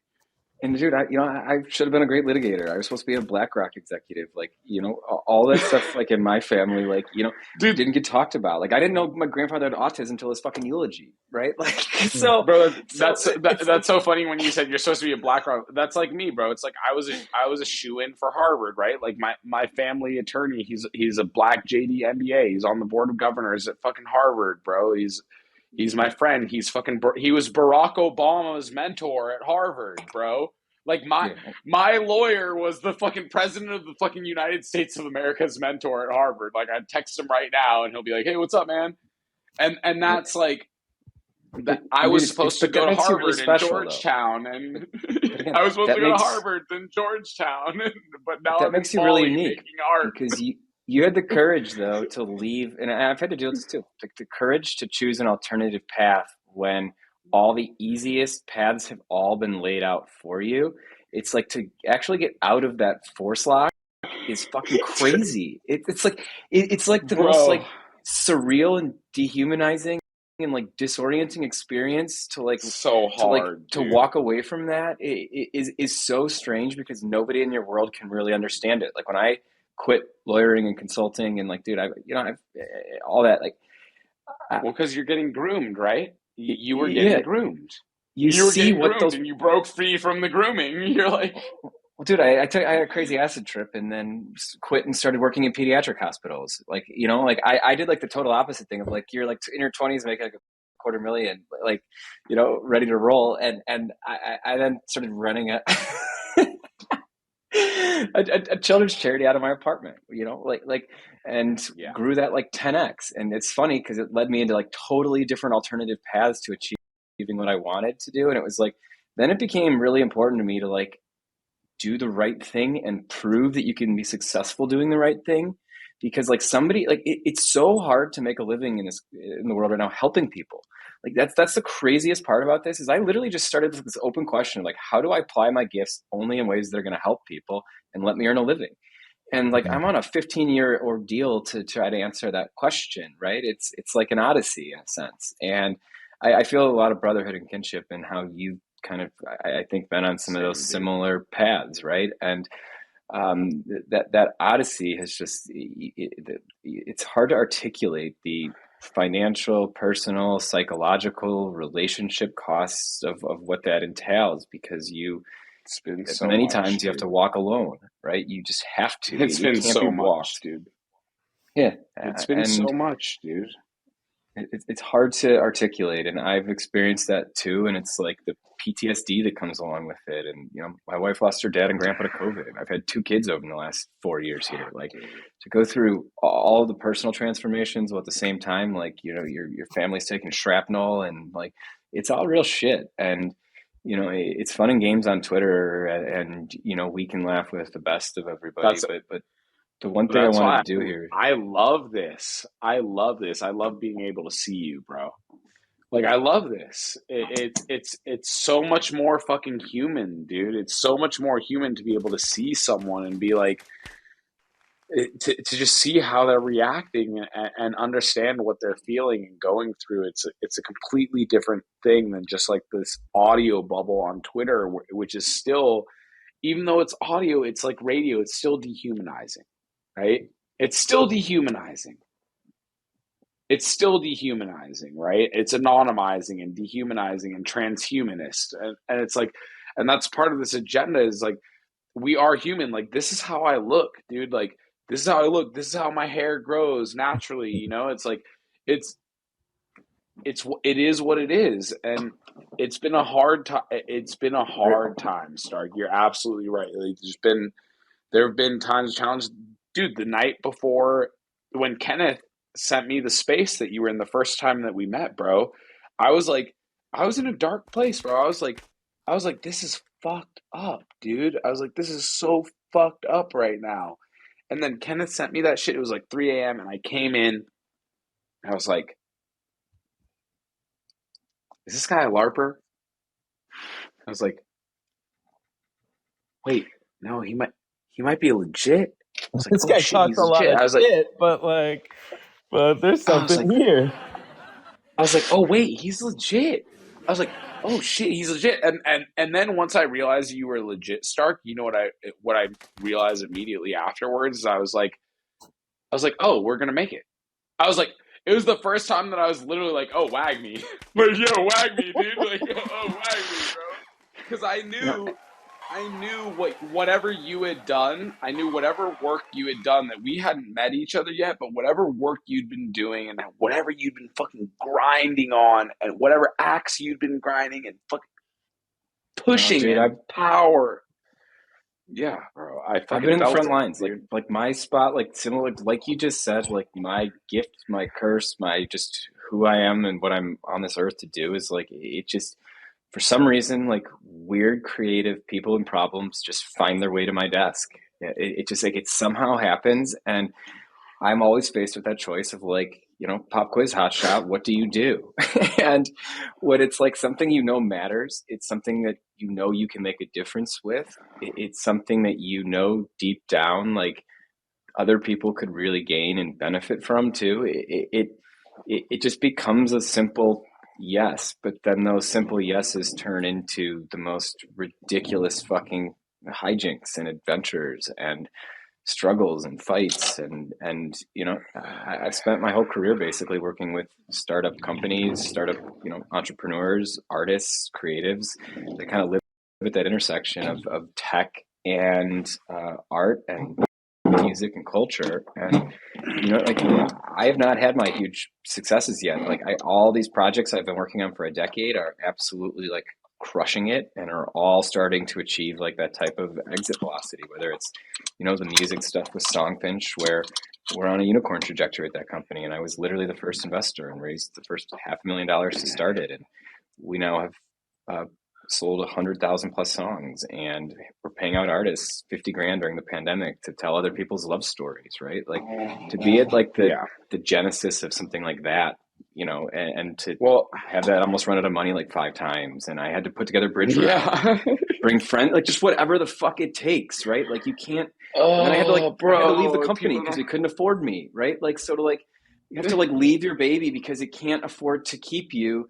But then, like, I wasn't gonna let it fail either. So it's like, exactly. And then I started getting into organizing and just community building, and realized that like all businesses were becoming like community-based businesses ultimately, whether they want to be or not. That like that those barriers between like our work, our government, our personal lives, all of them are shrinking and being, they matter less and less, right? It's more about who you are, I mean, bro. And I got green mailed and squeezed out of a fucking business that I built, bro. It was fucking painful, dude. It was What is painful. green mail? Oh my god, bro. Google it. Let me Google that for you, bro. LMGFY. Yeah, let me Google that for you, bro. It's like, yeah, it's like you've heard of blackmail. Have you heard of getting greenmailed, dude? Like, it's crazy, dude. Like, and the thing is it's like people. I've had people who like blackmail is greenmail is like it's like blackmail, but when it's never bad, or it's like never ostensibly bad, No, it's just the standard operating or procedure now for they covering just shit up. It's the money yeah, NDA play. yeah, It's you just get squeezed out of a venture and IP through progressive payments and dilution. Like, and some of it's up front, and then a lot of it is done surreptitiously. So it's like you know you're going to be giving some, but you don't realize that like that little bit you give like gives them all the leverage to totally fuck you in the ass on the rest of it.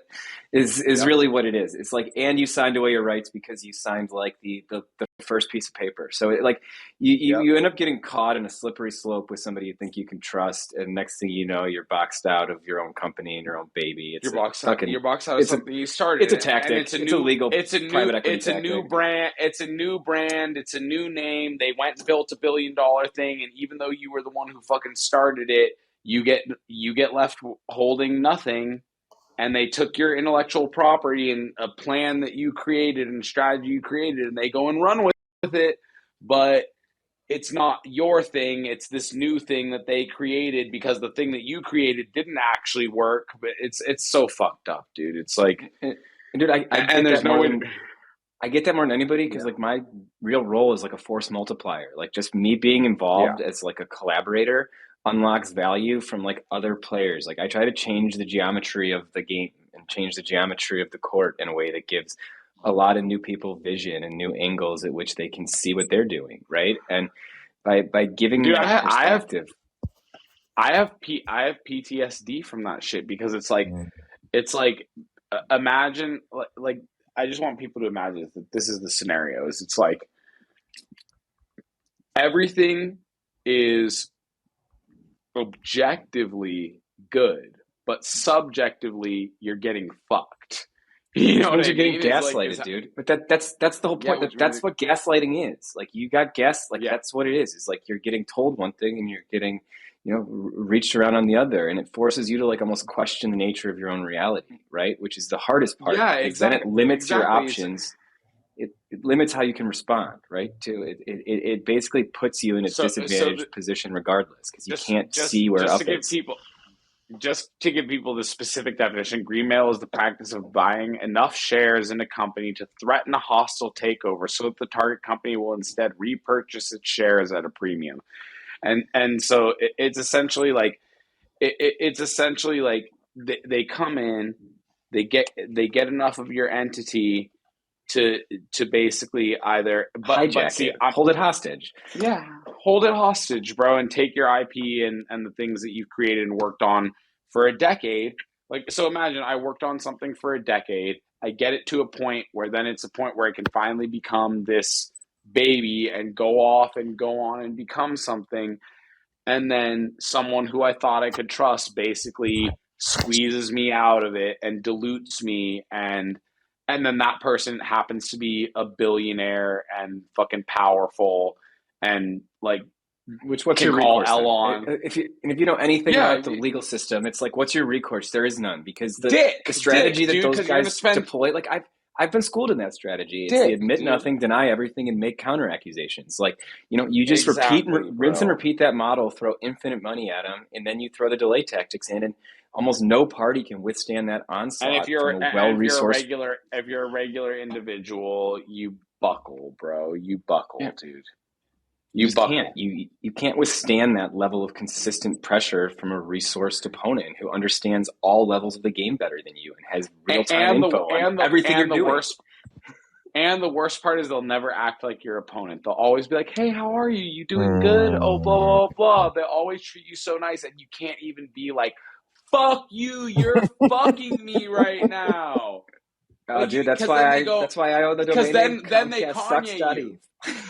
No, dude. Then they Kanye you. Then they go, "Oh, are you okay? You seem like you're a little mentally unstable." It's like, motherfucker, like I fucking created something that's worth literally like fucking $400 million. You fucking went and ran with it. You fucking cut me the fuck out of it.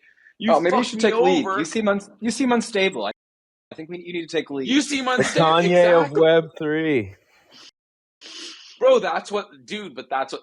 And so, if you guys want to know why I fucking bounced to Thailand and Bali, is because I was like, fuck this shit, bro. I fucking 10 years, blood, sweat, and tears. Well, dude, fuck it, and then poof. Well, dude, we are going to start talking about let's figure out how to bring the Omakashow to Italy, right? Like, let's figure out how to stage all this shit in the heart of the Renaissance, where we're wrapped in an ethos of that dates for centuries, dude. We're about it, bro. That's we are let's so figure excited. this Like, out. we are Like, so excited to do that, dude. Like, we will figure. come and hard. All we need is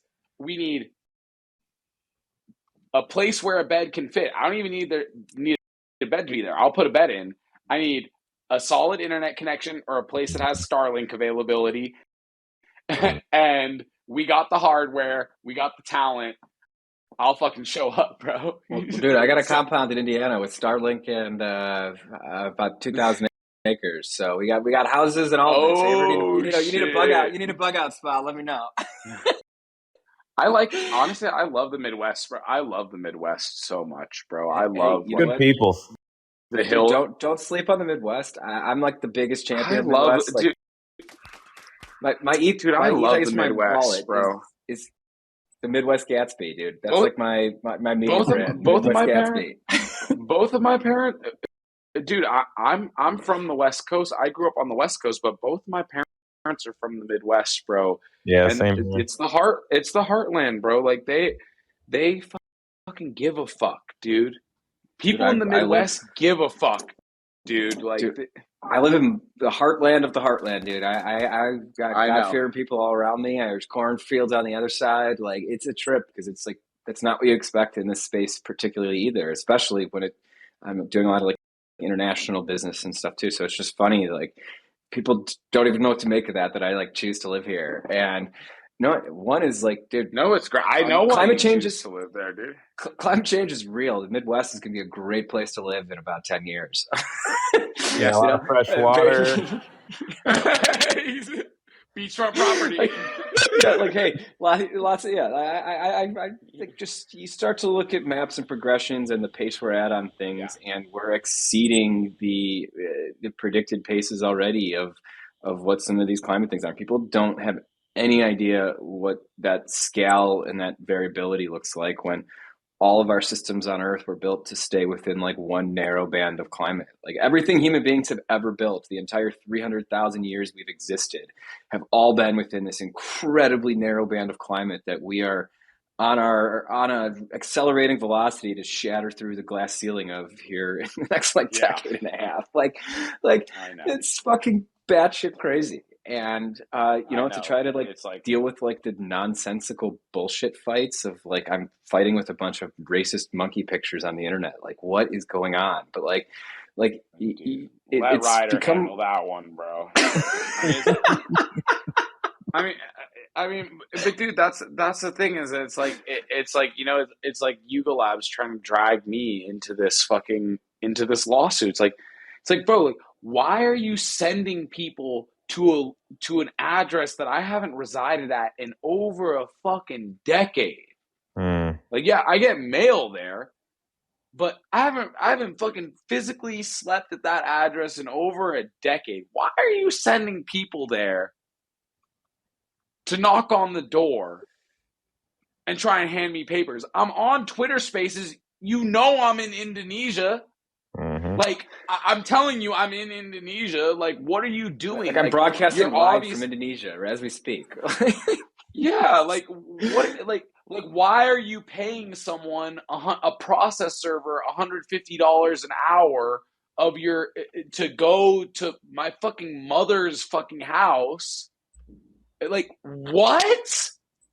Are you crazy? Like it's blatant intimidation. You're trying to fuck with my mom, bro. Like, your process server might get shot, dude. Like, don't play games. Like, what is going on?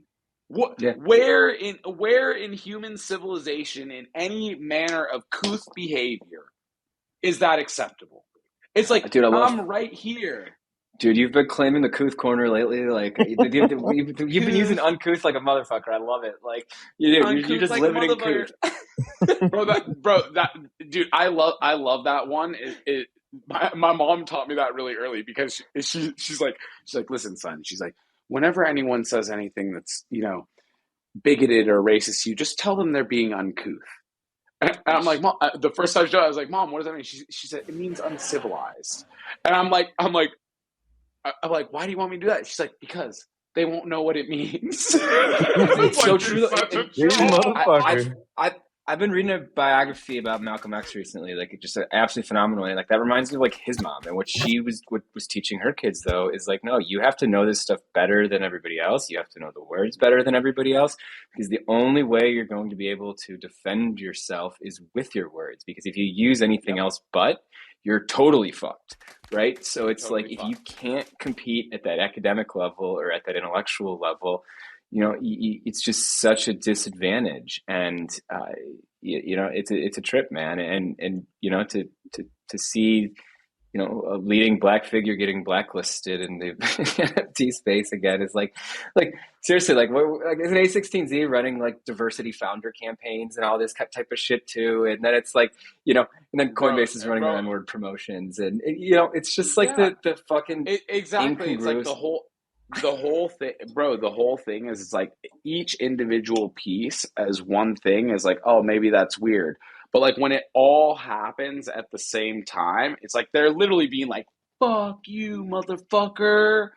And it's like I'm like, yeah, message received, guys. Still Mhm. not scared, still don't give a shit, like still can't get to me, and dude, I mean, I'm just gonna come and say it. I might as well just say this here, and I'm like, is the door locked? Yep, yep. Um, uh, but like, dude, like look at Nikolai, right? Nikolai from fucking MakerDAO. Mhm. Nikolai Mhm. is dead. When Mhm. did Nikolai die? The week after A16Z's company Coinbase took over governance of MakerDAO? Like, what, dude? Heavy Like, shit. what? Like, decentralized state, like, oh, now we're killing devs? Like, come on, bro. Like, enough is enough. Enough is enough, and And there's no it's way any of like, this is, it's all plausible deniability too, and the way it's all designed and set up is as a system. It's a practice. It's part of doing business now for a lot of these types of companies and operators. That's really fucking scary, where it's kind of mixed into well, private well, intelligence and spec ops and all this the stuff way too, the where way it's like the way my dad described it when I expressed this to him, and I had to call my family and explain this to him. I had to call my family. I had to call my dad and be like, Dad, this is what's going on. Like, these are the parties concerned. My dad knows Michael Turpin. He knows some of these people, and I just he had tears in his eyes. Yeah. He had tears in his eyes because he's like, he knows that what I'm saying is real, and he's afraid for my life right now. My father, okay, who played a fucking police officer on television, is is fucking afraid for his son's life right now. A man who fucking played a cop on TV, has been an upstanding citizen, has contributed to philanthropy, has been on the board of numerous nonprofits, social and environmental entrepreneurs. He's now sitting in America afraid for his son's life because of this fucking multi-billion-dollar fucking crypto fascist fucking venture capital firm. He's sitting there with tears in his eyes because he knows that what we're talking about is real. He knows that he knows that it's reasonable to be scared for my life because he's been in Hollywood. He's grown up there. He's seen it. And this is the thing that's going on, is that these people are malicious. They're backed into a corner. Sam has gone down. They're fucking potentially vulnerable for securities fraud. They have billions of dollars on the line. They have infinite resources. And the way he described it is like Hamlet, right? And in Hamlet, the king, how does the archbishop get assassinated in Hamlet? Is the king doesn't go kill the archbishop. He goes, make that problem go away. It's the right? So plausible deniability part. It's the plausible ability. But deniability. dude, that's also the sickness that plagues our society, though, is this You know idea who that you created can. that term? Plausible deniability. You know Hmm. who the first time that term was registered in the English lexicon? Donald fucking Rumsfeld, bro. Dude, I was Plausible gonna say, deniability. Wow. Donald Rumsfeld coined the Iran term Contra. plausible deniability. And dude, Yeah. if you actually Yes. study like that whole orbit of like Roy Cohn, Rumsfeld, like Karl Rove, Lee Atwater, like the intention, the Roger Ailes, like the intentionality and the thoughtfulness that's gone into engineering these kinds of conditions is fucking crazy. And then the technocrats have kind of taken it and ramped it up to like a different level because it's this toxic mix of libertarianism in a way that like also has had to work with the evangelical and like the fanatical side of politics to like achieve their ends. So you have this like weird mix of Strange bedfellows. Yeah. yeah, of super intense like evangelical libertarianism. And essentially the technocrats don't buy any of that stuff, but they've used it as a vehicle to achieve their ends. And we're in this pickle where the media and communications infrastructure is all owned by like the same fucking 10 dudes now. The only thing that I'll tell everyone, and this is a message I'm going to tell everyone right now, and why I'm hoping to get to Rome, bro.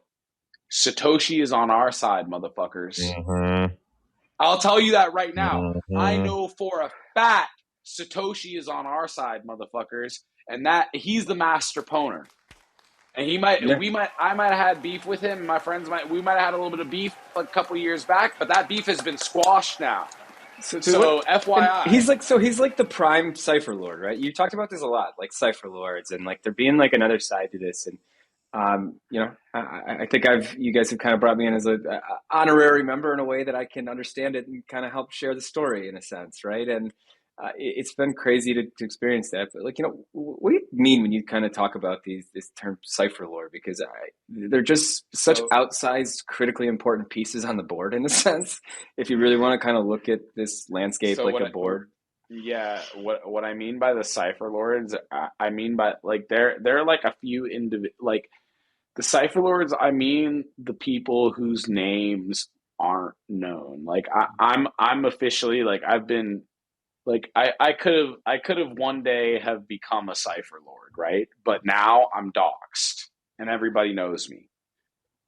Right? So I know them and they know that I won't ever out them or say any of their fucking names. And they're my friends. Right? I love them. They are my fucking brothers, bro. But these people, these individuals, they're the people behind the people who you see, behind the Sams, the Brian Armstrongs, the fucking all the people you see on the face of things. There's always someone who's standing behind all of those people, right? Yep. Now they're standing behind. There's always kingmakers, whether it's politics, whether it's theater, there's always a kingmaker. Somebody gives you permission to operate. Someone gives you permission to operate, and they're watching you and seeing how you operate and what your ethos is, what you believe in. They're always watching. They're always looking. They care about. They want to know what your values are, and if your values are aligned with their values, and if your values are aligned with their values, and they can tell that your values are truly aligned with their values based on behavior, then like all the things they don't like. They don't like the fucking sex parties. They don't like the fucking bullshit. They don't like the drama. They don't like violence. They don't like people being aggressive towards people when unwarranted. Like there's all these different things that go on, and it's like what's crazy though too is like you can actually link like the cipher lords' existence back to a lot of the big governments and the markets they've created for 0 days, like right, like willingly and like ably like hacking our own private companies so NatSec can get access to it. Like the U.S. was paying all over the world for the biggest 0 days and backdoors into all the hardware, and then that market became public. And now guess what? We're no longer the highest bidder in town anymore for the flaws in our own fucking systems, right? Like we're getting outbid by the Emiratis. And like just like the fact that there's like a shallow marketplace, but that's access to everybody's info and real time access to people. It's fucking crazy. That's the whole thing, is that there's it comes down to trust and integrity. there have to, when it comes down to first human to principles, human to human and first principles, and what there are things more important than money. So there have to be people around you and people in your life who won't sell you out even for $1 billion fucking dollars. Yep. Even for $1 billion, they won't sell you out. And that's man, that's why we're both sitting here, man. That's why I chose to stay with you. When I saw what you were doing, it was like, dude, I can help here. I'm needed. 100%, bro. I know 100%, bro, and I'm grateful and touched, and like I just that's really what we look for, is like the people. Like, what did I say, Stark? A man can't serve two masters, bro. I know who mine is. Amen to that. I know who mine is. Steve. So, who's your master, Steve? What are you working towards these days? We've been going for a lot here. Let's bring it back in for a minute, and let's invite some of the audience up. I fucking love it. First off, I just want to say, as this got sort of kicked off here, talking about Kenneth, sort of connecting the dots between the two of you. Shouts out to Kenneth and Hambone in the group chat. I've thus far minted my brick, my MEV, and my autistic alien. So I'm. Let's go! Look at that. We are moving product on the show, yeah, guys. We're freaking rocking. We're shipping them bricks. We're shipping them. Also, I also did it because I just wanted to be able to literally be like, "Yo, you get that brick of Coke, bro?" Just like all over. And my like, shit, my shit is fucking you epic. got that brick, bro? I got Freeway, Ricky Ross. I'm the biggest boss that you've seen thus far. Fucking Freeway Rick, 69% purity. You got that. You got that street flocka, bro. Steve, thank you for supporting too, man. Hey, Steve, you may need to mint another one, bro. That's not that high test, bro. You need that high purity, bro. Yeah, I want to get that freaking flake. So you need that. You need that Waka Flocka flame, baby. Oh, good lord. Cut with procaine, so my shit is numb. Got it. But all right, let's see what else is going on. God, it's fucking. It is great to see you guys. to see Omak here on video in his fucking wizard robe, and making me think at some point I got to get on video, which we'll see. And dude, you gotta get a robe. All right, we're doing robe. First, I need a damn robe. Does that have a hood? Do you see what's on the back? No. Do you see what's on the back? Hold on. All right, let's see. Let's see here. Hold on. Oh, back it up. Look at that butt. Do you see the emblem on the back? Dude, Omak, you can't come in robe flexing on the Stark Mind Show. You can't really tell, Omak. Hey, it's a snake. It's a snake in the auspicious knot, bro. That's what it is. I'm not gonna let you come into the Stark Mind Show and flex robe. Getting dunked on.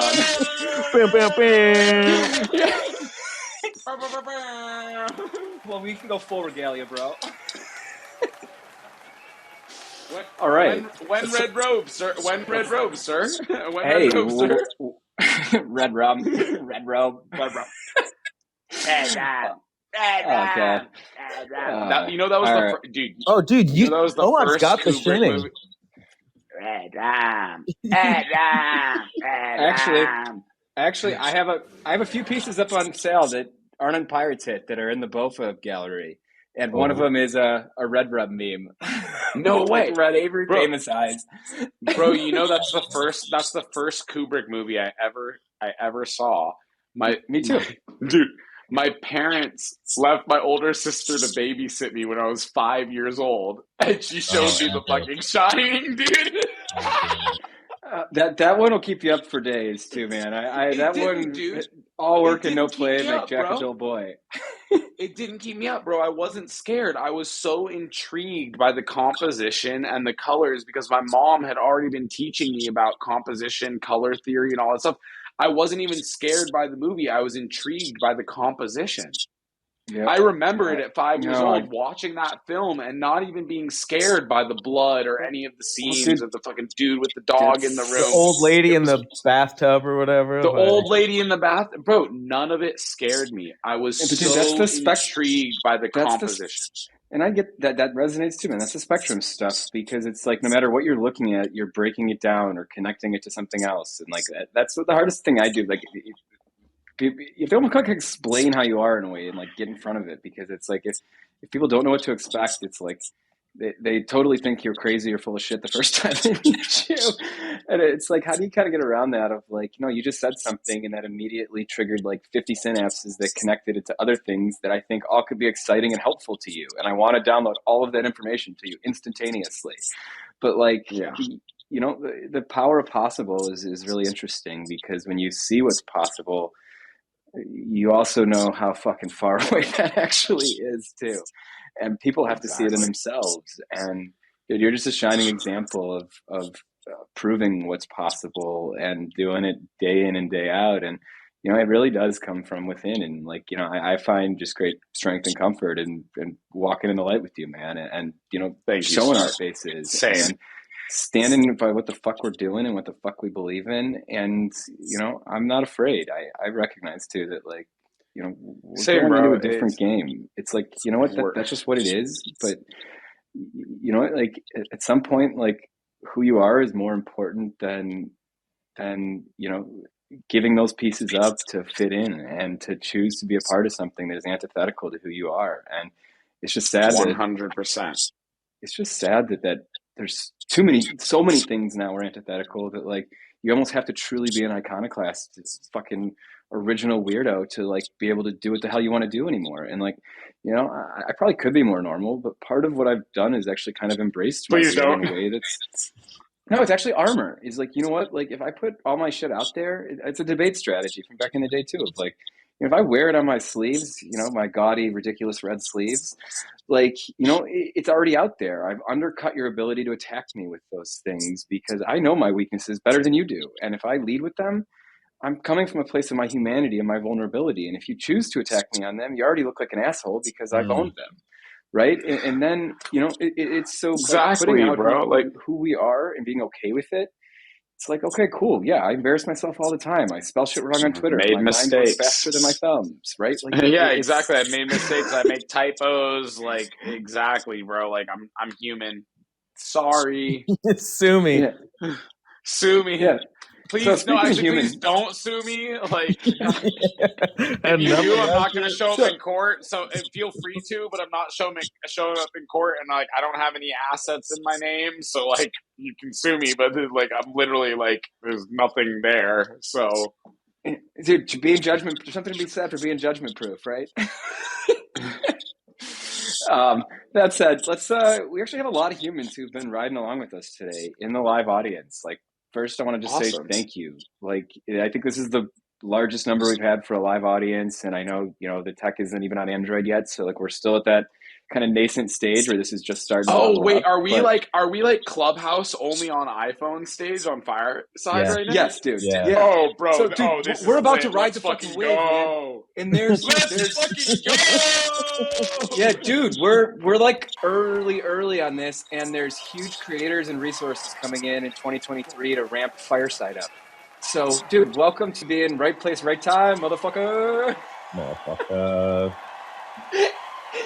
And that's what we do for a living. That's what Omak and I do. Is we work very hard to put ourselves in the right place at the right time with people that deserve to be there, belong there, and are in it for the right reasons. And to get that alchemy right, to get the people right, is a constant battle. But the right people just seem to find it, and I think that's a testament to our community. That's a testament to my main man, like Steve Bootman. Like literally, like the day or two before I was starting a podcast, Steve just calls me and he's like, "How Are can you I about help?" to light off fireworks? Yeah, this would be a legendary episode, I think. Omak, like this is like officially christening the Stark Mind Show. Like we've entered a new era with the show. Steve, did we get any bids on the show art? I saw it was up. The auction probably ended a few minutes ago. No, your auction's got 9 minutes or something. Let's go. I'm gonna send you a doc on Native American Sign Language, bro. We go wash day. I mean, all good. Wash day. Omak, the other day in that space, the Iroquois peacemaker story was so epic.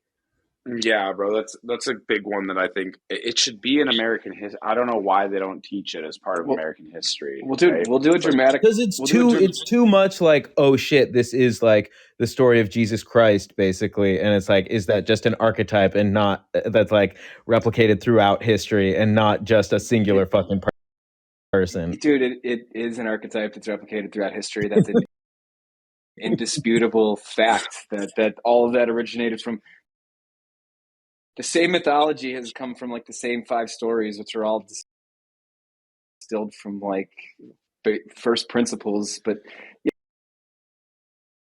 yeah, the deviations are in what they were intended to induce out of the believers, right? Like the Oh wait, ideas are Stark, all you've still. got a bid on your fucking shit that's got 3 minutes left Which what's the number? Let's get on some the last minute bidders in here now. on the Okay, but Omakashow.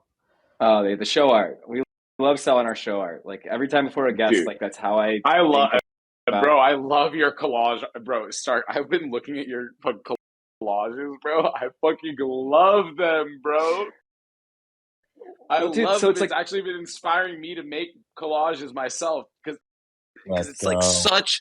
it's such a good form of communication where you're just like this here, dude, it's like but compose it it's like like I discovered a different way to access my brain. Like I've learned in studying my memory and shit for 10 years now. Like, what the fuck actually am I in some weird ways? It's like they're like I think in like pictures and memes almost like a whole like event or a sequence or a memory like kind of gets distilled into like a flash photograph or something in my head that like is how I access it, right? And what I've seen is that this ability to one like that I gave myself permission to just start making stuff and like forced myself to do it every day. And we've talked about that a lot on the show. So if you want to learn more about like our maker journey and why we make stuff and all that, like look at the past episodes. But dude, it basically was like a way for me to see you before I have you on the show. Is like think about our experiences, think about like what type of setting, think about like the things that I'm gonna link together with you in that image, and then basically it's like that show art is kind of like my show map in a sense, right? And each one is unique and it's different and it's fun and it's a way to like think about it, but also like show that I appreciate you being here enough to do something original that only I can do just for you, right? It's like it's yeah. not I need some 30 seconds. producer Start. calling I'll and be right back. I can yeah, hear you, go but man. Stark, All good. who's the announcer guy on the Legends of a Hidden Temple? I don't remember his name. Do you? I don't know. I was kind of like feeling like the Jeff Probst inspiration with those shorts though is Yeah. kind of where I was going, but I do not remember the guy's name. But um, that whole part right there, I was feeling the Jeff Probst vibe, and it's funny. My mom and brother, my mom's favorite show is Survivor, so like my brother and I watched like every season of Survivor ever with my mom. Kurt So Fogg. Kurt Fogg, that's a name. That's a freaking blast from the past. Yeah. Dude, hey, well, Omak's probably taking a bio break or coffee or whatever, chasing the dog down. Let's does anybody from the audience want to come up and ask a question or jump Yeah. into the Come hang out. conversation or come put a bow on any of this? Like we believe in free speech and open floor and inviting people up. So Hambone with the epic anti-psyop club PFP in uh, here. I'm proud to say, Steve, that as of yesterday, and Hambone's generosity, I was officially sworn into the anti-psyop club. So Epic. I'm a token carrying member, and will be doing my best to defend the realm from psyops. Someone's got to do it. Right? Easier said than done, but you know, it's a trip to see all these weird different lanes and arenas all coming together in this Web3 kind of blockchain universe, and to connect those dots and to see how these things all play together is half the fun. And it is that unknown, it is that novelty, and I think it is that certainty that draws me to it, and I'm sure many of y'all here as well. But does anybody want to come up seriously? Steve, I don't know what's the process for bringing folks up. Do we just Yeah, we'll Somebody want to raise see a hand? them. I think we'll see them show up. Like Taliban's was up for a second. So we'll get a request or Yeah, whatever. or put it in the freaking Q&A or something if you're having a problem. Trying to think if we've got any other important business to attend to here. I think we're just freaking rocking. Yeah, it's just we don't need to get into too much housekeeping or anything like that when we got a Web3 legend on, and it's a little more fun to just enjoy the time and kind of see where it goes. But Wait, Omar, you gotta try to navigate to our I'm art back. section so you can see the pieces that you inspired. I can do. Is it on OpenSea? I got Yeah, an iPad right here, so I can check it out. Or let's go Blur.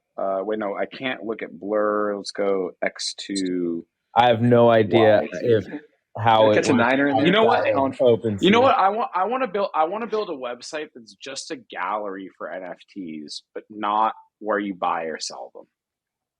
That's just a place to go look at them. You know what I mean? Like not even like just Mhm. where you can search them and look through them, but not where there's no commerce that goes on. It's just where you Like can on Cyber? check them out. what? Is And dude, to that end, can we should talk about that too? Is there any way for the Pirates Hit collection, the Pirates Hit crew, to partner with Omakashow so we don't sell our wares front end on A16Z easy, infrastructure? Like, Right. yeah, what we does that can look build a like? front. We can ship a front end for you, dude. That's no problem. We're gonna make that happen. We want to work with you We're guys on by it the way, too. guys. By the way, anyone in the audience, anyone out there who is a front end React TypeScript dev, we are hiring front end React and TypeScript devs. So if you want to live an entirely chaotic, crazy, adventurous life where you may or may not be in Bali, Japan, or Italy, let us know. Let's go. Sounds about right. You can go from Excellent. boring normal city life to true Uh, global double OD gen. Oh, to just yeah, like the exactly. flick If of a you want to go switch. double OD, dude, I like that double OD gen, bro. That's someone should mint that ENS right away. Double OD gen, dude. That's Heck fucking yeah. hard. That goes Dude, I hard, love my Stark. ENS That's a names. meme, I have so many dude. ENS names, and like I actually Double like I've no shame, but like I do kind of judge people on their ENS names. It's like like that's the one you're gonna lead with. Like okay, What's the it's what? funny, but like I love looking at people's ENS bags because it shows like how they think about like really open ended like first principles kind of things too. It's like what ENS is that everybody trying to grab? Like some people have like strategies to it. Yeah, Some when your people would have like mind can go anywhere, where does yeah, it go? exactly. And like I just grabbed like funny shit and puns. Like that's what I'm always thinking of. Is like what's something clever, I guess. But Wait, Omar, I think we got to look on OpenSea for this shit because a lot of Oh it my hasn't god. even been minted yet. Huh? I think it's What do you just mean? on. I think it's just on like the storefront, unless I don't. Oh, it's an open dude, storefront. Okay, what is it? Stark Minds? no, it's Pirate a Hit Pirates Hit collection. Collection. PIRATES. Space Hit Space Collection. Oh my god, dude. OpenSea is such a dumpster fire, dude. Tell us how you really feel. We're getting real time reactions from a legend on the Pirates Hit collection. That's what I'm talking about. Dude, these are dope, dude. This is the Omakashow right here. Yeah, that's the show art. 0.032 ETH, bro. Oh, Let's that's fucking there's an go. ongoing bidding war. Let's go. Let's go. Ghost Oh Friend, yeah, dude. Hambone, Conspiracy. Yeah, bro. Well, dude, this is so. Dude, I love this shit. Dude, start. And it's Olmec is the name of the character from Legends of the Hidden Oh, Temple. I know. Is I Olmec. know. That was not an accident, but that Olmec has street art from a Florentine street artist that Olmec. I took a bunch of I street know art. it's so good. So, dude, no, that was like one of my favorite ones. And like the street art, actually, there was a bright brain painted with "dangerous" written over the top of it. And I was like, oh man, I thought that was just such a perfect fitting piece of art that made me think of you. And it was like, dude, you're a dangerous brain. And And by the way, I wanna show you guys something too. I'm gonna send you one of these, Stark, which is this right here. And we've got apparel. Babe, did the hoodies get sent to the laundry already? Yeah. Okay, cool. So check this out. This is Faraday cloth, bro. Let's go. Wow. So it's Faraday cloth, right? So we've got windbreakers and apparel being made in this material.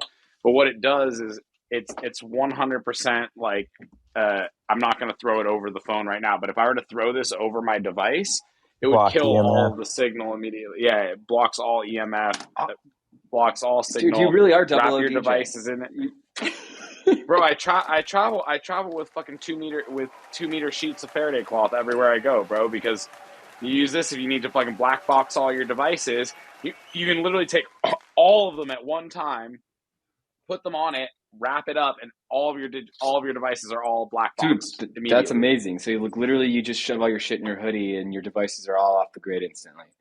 Yep. Huh. Dude, it's like an invisibility cloak from Harry Potter. Yeah, freaking Faraday cloak. Wingardium Leviosa.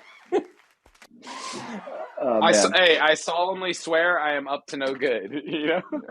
Hey, and you know what? I think there's Right. something to be said for good trouble. I think you and I both draw a lot of our inspiration.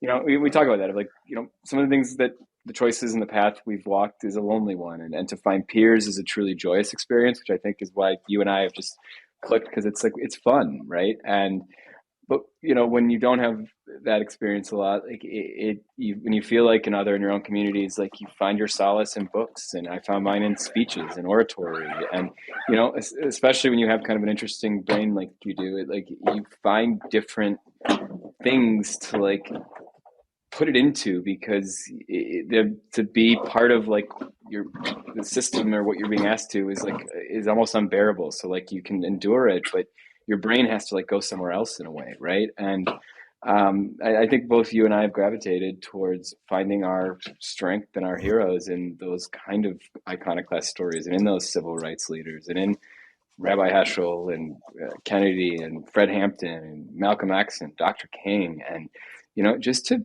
I take great pride in understanding those that came before me, so I can build on their legacy, because they paved the way for us to have the ability to say what we want to say, do what we want to do, and those things are so precious, and you don't realize how much you're conceding on those fronts until you really stop and look at how you make decisions, and look at why, and look at the information that affects you. And dude, are you going full dark side now? Oh fuck, dude, we have set off.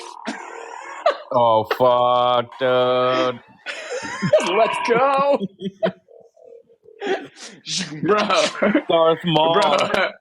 Bro, if we listen, we are 100% having a fucking lightsaber battle in the fucking Villa de Medici in Rome at some point, bro. These are battle ready. My girl got these for me a couple years ago for Christmas. For my birthday, yeah. Sorry, dude, we for are my totally birthday. gonna do that. Knights of the New Renaissance. We've already been talking about this. Like, I'm going to be working on some major projects this next year that are tied to new pathways to nobility. Like, we're going to be announcing some things that are going to give regular people who are truly patrons of the arts a chance to earn nobility, and to kind of become a part of what we're doing at a deeply personal commitment level. Like, I view what I do, the oath that I took is a lifetime one. It's something that like means something very, very, very deep, fundamentally personal to me, and it's something that can't be shed, right? And you know, when you choose to take on a lifetime commitment, it's a different kind of thing, especially when, you know, my son inherits my title in Italy. Like, it's so crazy. What are you going to leave them, right? When you think about that inheritance, like, what do you leave people? And dude, lightsabers is a great fucking gift. I want one of those. Dude, I feel left out, bro. This is something that I want. Like, come on, bro. Everyone's wanted one of these. Yeah. Everyone's wanted one of these their entire life, bro. Every boy in America. Hey guys, this is Fred Migliaccio from AC Service Tech, and today what we're going over are the top 10 reasons why a fan blower motor in a furnace. This is something that I want. Like, come on, bro. Everyone's wanted one of these. Everyone's wanted one of these their entire life, bro. Every boy in America in the entire world has wanted these their entire life. My girlfriend bought me this for my birthday, bro. Like, is she not the best girl ever? Like, bro, like you see that Han Solo poster back You're a there? lucky man. You see Han Solo back there, man. I'm with it. I'm so freaking jealous right now. Oh yeah. She also gave me a full Jedi outfit with it too, bro. Like the entire full Jedi costume with it, full Jedi robes, dude. Oh my! Us doing on video interviews in funny costumes, I feel like it's definitely going to become. It's hilarious, so. bro. That's the meme, dude. Bro, I have a whole Jedi outfit, bro. I have I have so many costumes here, bro. Like, you don't understand, like, bro. I've got like a police outfit. I've got fucking everything. I've got everything here, bro. I got a fucking high vis. I got it all. Any situation, I'm ready for, bro. I'll walk in. Where's the ghillie suit? Where's the ghillie suit? You know what's funny? Didn't I put a ghillie suit on the list of things to order the other day? You know what a ghillie suit is? It's with all the grass and like something like a sniper suit. Yeah, I know. I have to confirm, dude. By the way, if you ever look on Tokopedia.com, bro. If you ever want any weird shit like that, literally look on Tokopedia.com, bro. It's Indonesian Amazon, bro. Everything is cheap as fuck. And just let me know what you want. I'll order all of it. I'll put it in a box and I'll ship it to you, bro. You'll be like so happy, dude. Bro, how much does a ghillie suit cost you on Amazon? Like $60. I don't know. I've not been in the ghillie suit market. I haven't been playing. That's just like $7 over here, bro. I get you a whole ghillie suit for like $7, bro. Like, hey, anywhere we can achieve savings in production costs, man. MEV, bro. MEV, bro. MEV, bro. MEV. We're that spot where our show doesn't make any money. We haven't brought sponsors or anything. Like, we're just like doing our thing here. So like, dude, it's.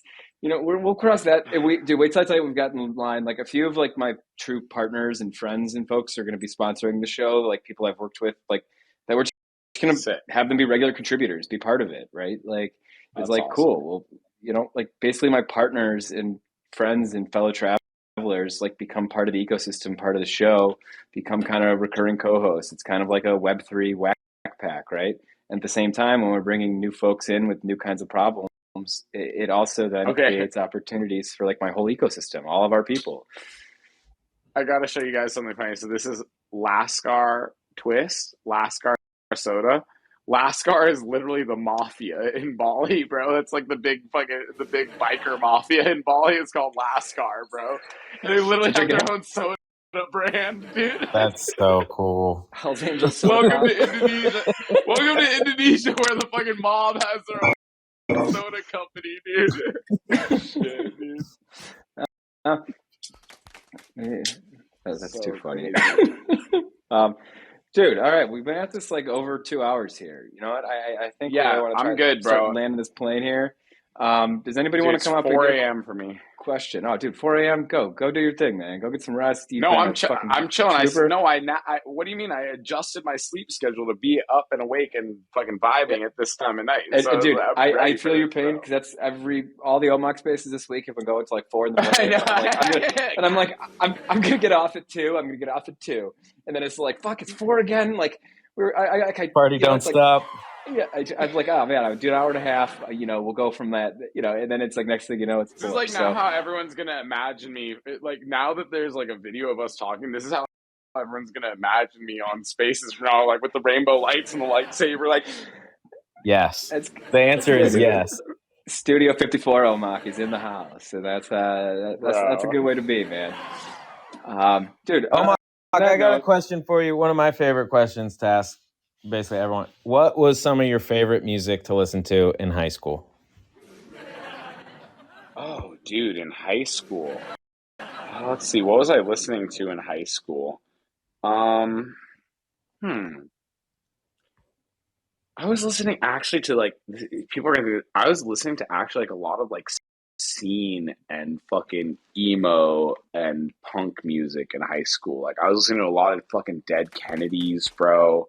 I was like, now you're on holiday in Cambodia. No problem. Yeah, dude. Nice, exactly. Bravo. No, but high school was like a strange thing. I was making a lot of music during high school and not listening to a lot. I was spending a lot of time in studios with my cousin and his friends. Kid Cudi was just coming up and stuff like that. So Dude, a I'm a lot of Cudi the time stan. we were making our own music, and that's I was either in class, or when I'd get out of class, we'd go and we'd have turntables set up and a microphone, and we'd be freestyling and making beats and shit like that. So that was mostly high school. Middle school was like a lot of fucking Biggie, Tupac, No FX, what All else? American Rejects, Something Sublime, Corporate, Linkin Sublime. Park. Yeah, exactly. Yeah, Sublime, Linkin Park, All American Rejects, all that shit, bro. Exactly, dude. So I mean, that's kind of where I was in high school with music. You're like Love my it. first real album a friend ever gave me was like from like my 12th birthday. Gave me Hard Knock Life Volume 2, and that was like a super formative one for me. I remember I had tried to buy the Dog Pound before that at Sam Goody, and my mom took Snoop Dogg's The Dog Pound away from me. I played it once. Offspring though, dude. Offspring, Bro, Bad that Offspring Habit. was my You first CD. stupid dumb shit, goddamn motherfucker. and Yeah. then before that, like I don't know, I guess, and then before that, like I remember my older sister gave me a Green Day tape when I was a Let's kid. go.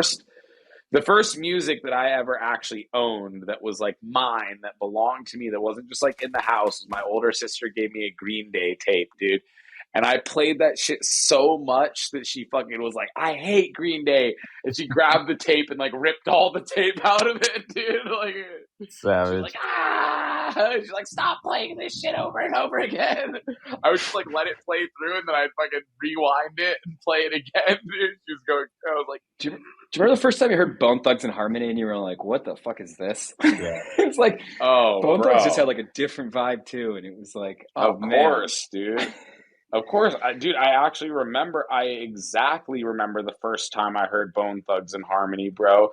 I was with my friends, and we'd driven from fucking Malibu to Santa Monica, and we were coming up Mumat Ahiko, which is the little road that comes up right underneath the Santa Monica Pier, pulling right Mhm. up onto Ocean Avenue. I know exactly where I was the first time Mhm. I fucking heard Bone Thugs and Harmony, bro. Like, it's so funny you say first time. I know exactly where it was, bro. We were fucking blunted out of our brains. We've been smoking blunts all the way up the PCH. And I was just like, just high as shit. That's usually how your first Bone Thugs experience goes. Yeah. Yeah. Wake up, wake up, wake up. It's the first of the month. Dude, I've had some funny. I have somehow found myself in a bunch of like weird music and hip hop conversations. I once worked with the Twista and his team a while back to like almost like we were working on like throw out an art show that never like quite came to be, but like Twista was doing art, which was hilarious. But I ended up like going backstage to a Ziggy Marley concert with Twista. And basically, that whole crew just tried to smoke me under the table. Like, I think they made it like their commitment. Like, okay, who's this white boy in a suit? Like, what's going on? Like, he talks too fast, you know. Like, so they Fact. literally They didn't know Stark's autistic, and Stark was that shit smoking don't faze me. infinity weed. That shit don't faze me. Stark's like, Yeah, yeah. no, it's like I can Stark's get like, yeah, 100 what's mils and up, give a, dog? I can eat 100 milligrams and give a Yeah. speech, and Yeah, exactly, bro. It's like nothing, like bro. yeah. It's like, is that like a common autism thing, which is like literally like you just like throw anything Oh at no. an autistic person, they're just like they don't get phased. Like, what is Well, I that? think it has something to do with metabolism, actually, too. Like, I think our brains and our bodies like metabolize information a little bit differently, the same way like it would too. Like, I really get the sense that it's just the way we break stuff down. Like, it's just part of like our identity at like a deeply core level. That like I can't keep weight on It it. I doesn't can't. even. It It's just doesn't. like Yeah, it's. exactly. No, bro, I can't keep. Bro, I can't. I literally can't. You know how hard it was for me to get to 200 pounds when I tried to gain weight? It was nearly impossible, bro. I'm like, oh, eating all day, bro. Couldn't gain weight. I stay skinny no matter what happens. Like, it's crazy, And dude, dude. it's cool just to talk about like this though, where it's like we don't have to make this like, hey, mental health awareness, like, hey, you know, like whatever. It's just like, dude, it's fun to have peers and people that you know you trust to have real conversations with, and to Yeah. understand where people are coming from, and to dude, it's No, truly a man. privilege to show this side of you that I've gotten to know and gotten to spend some time with, and gotten to spend some time in a foxhole with too, and we're supporting anonymous artists in this battle that have also been targeted by these big companies as well. Like, dude, people don't realize that like we're directly, you and I have been working together to help some artists who are like individual people who been are on the run. harassed, bro. Been straight up fucking harassed. People trying to come in their fucking homes, bro. Fucking grabbing the doorknob of their home while their fucking girl is there trying to enter their fucking house without permission, bro. Like, people don't understand what's really going on here, bro. That it's what's my favorite word? What's the word of the week? Uncouth. Very uncouth, dude. It's super uncouth. And these people think there's some type of technocracy, aristocratic, right? Like, you motherfucker, look, I know you're going to watch this because you guys watch everything and have your lawyers watch everything. You and your lawyers are uncouth as fuck. Y'all should go live in the woods. I can't wait to see that in a deposition. Like, oh, it'll be in one, bro. It'll 100% be in one, bro. And then he threw a glove down. He said, "You are uncouth, sir." And he dropped the glove. Bro, literally, there is judge's ruling. Judge's ruling, uncouth, bro. Dude, did you see when I tweeted? You see when I tweeted, happy to speak directly to the judge over a secure and encrypted line, basically, like just let me know when you want me to get in contact, bro. Like, I'll tell you everything that's going down, dude. I'll tell the judge so much about what's going down with Yuga Labs and FTX and how they're all connected. That and that's what they're missing the point on. Because they don't understand like true community. And I got a dead man switch, motherfuckers. Dude, they don't understand true community though. Like, they basically have been like spending their whole existence like building like a shadow facsimile of what community is, right? That like tricks people into feeling like it's community, but like takes their data, their money, their soul, all that other stuff. So it's like I think what they're underestimating is a coordinated reaction from people who give a shit about these things, that are deeply committed at a first principles level to what's happening. All they're doing is enjoining more dangerous fucking enemies into this thing by the day, by the minute. They're flailing around like a bunch of clowns, and they're making themselves into enemies for people that don't need to be their enemies. But they have no idea. They have no idea who they've fucking fucked with, bro. They have no idea right now. They have no idea. Like, threatening. It's just like, we're just going to defend our ground. Like, that's what I mean. Is like it's just like we're not going to back down or go away. Dude, you did catch the part earlier on where I said that like my lawyer was Barack Obama's mentor and is on the board of governors of Harvard, right? Like the whole intimidation, RICO shit, like all they're doing is digging the hole deeper and deeper and deeper, dude.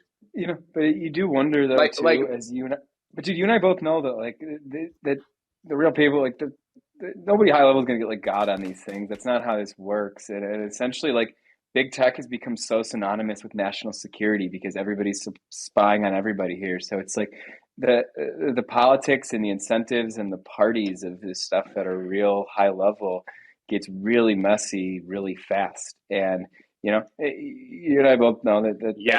But the implications of private venture capitalists and private equity groups utilizing fucking defense, utilizing cyber weapons for corporate espionage and racketeering is, like I said, when this whole Yuga and FTX and the Yuga threads started to pull, I told everyone, this is going to be some Iran-Contra level shit. Yeah.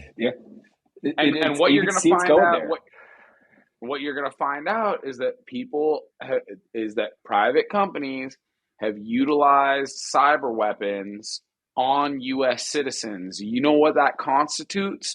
That constitutes a fucking violation of the Geneva Convention. You cannot transport those things across state lines. You cannot use them across international borders.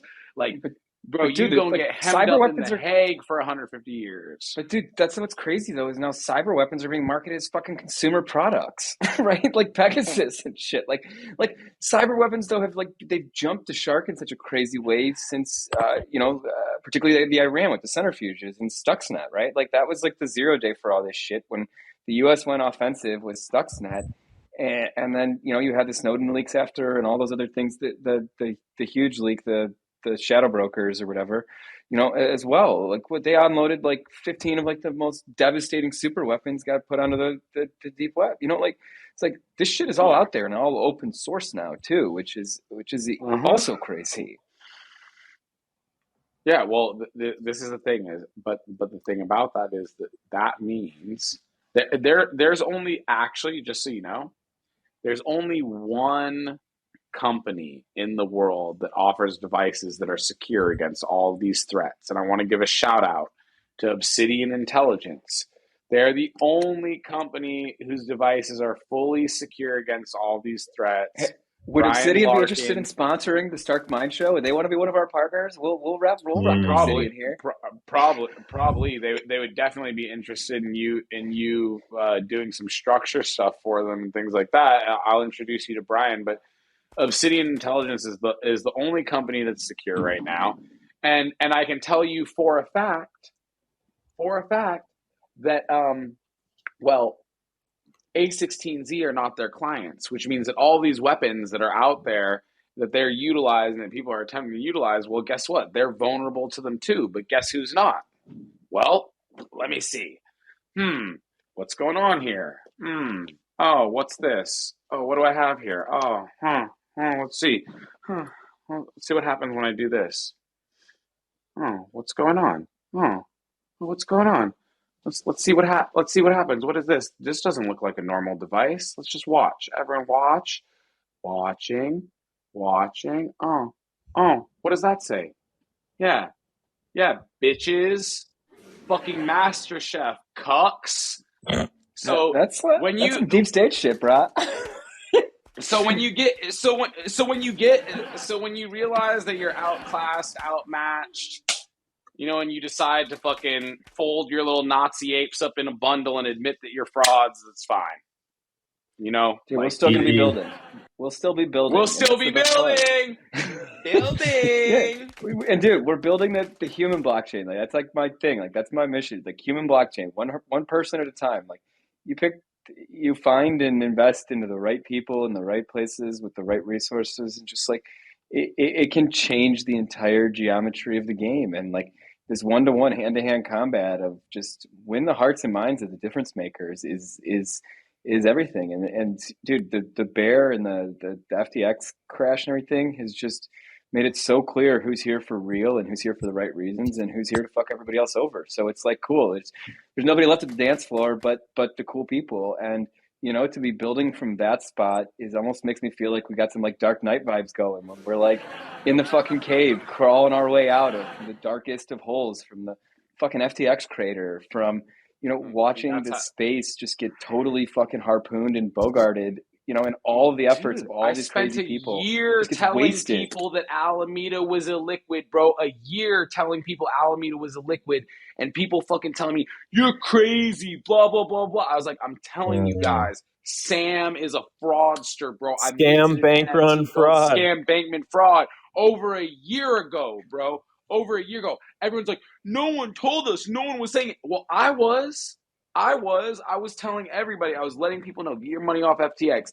And so I don't know what's going on here. I don't understand all of it exactly. I'm a little bit autistic. Like maybe I'm glitching out. I don't know. But the reality is, guys, that I'm going to sign off right now, Stark. I love you, man. You're a fucking incredible person.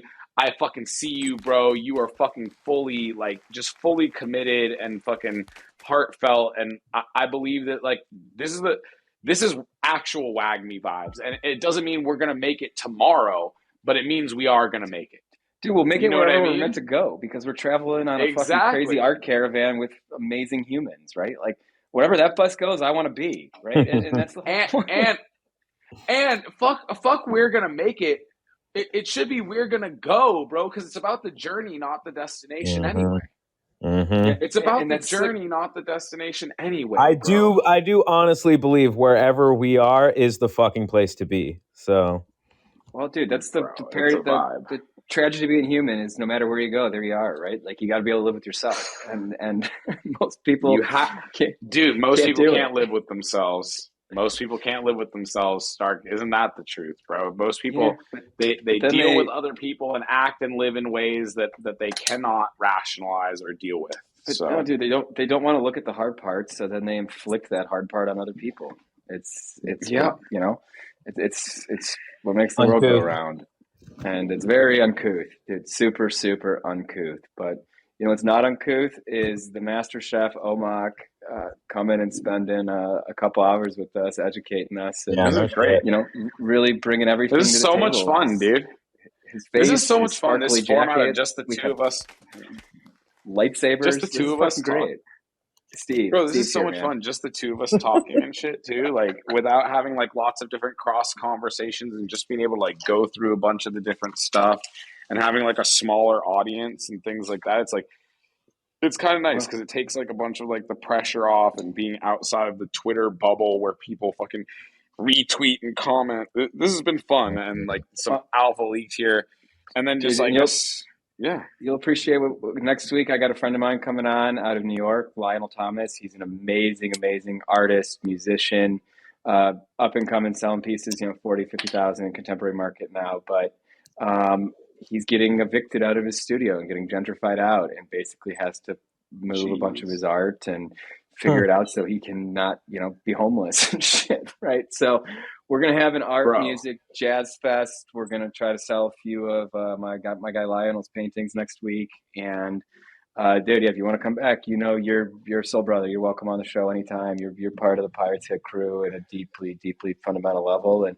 dude, you've been fighting the land war, and you know it's about time we send the Navy to rescue you off your fucking island, man. So we're building the Navy with Pirate Radio, and hopefully a whole fleet as we help more minds and voices in the space, you know, develop shows here and find their voice and jump up onto the stage here and try some stuff out. So, you know, we're gonna be growing. And I see we just got a couple requests wait, to join the start. show. Is it Start. Sierra? Do Can you we want literally video or just voice? We don't want to accidentally just dox voice? She anybody doesn't here. want video. She doesn't want video Okay. right now. I guarantee you. Wait, but Stark, I just had an idea. Can we integrate Web3 into this app for you guys? Like, can we put fucking Wallet Connect into this app and shit so that it just Ooh. like so that people can just like buy and trade NFTs directly in Fireside? Yeah, I assume. I mean, I can The get the answer strategy is and partnership. yes.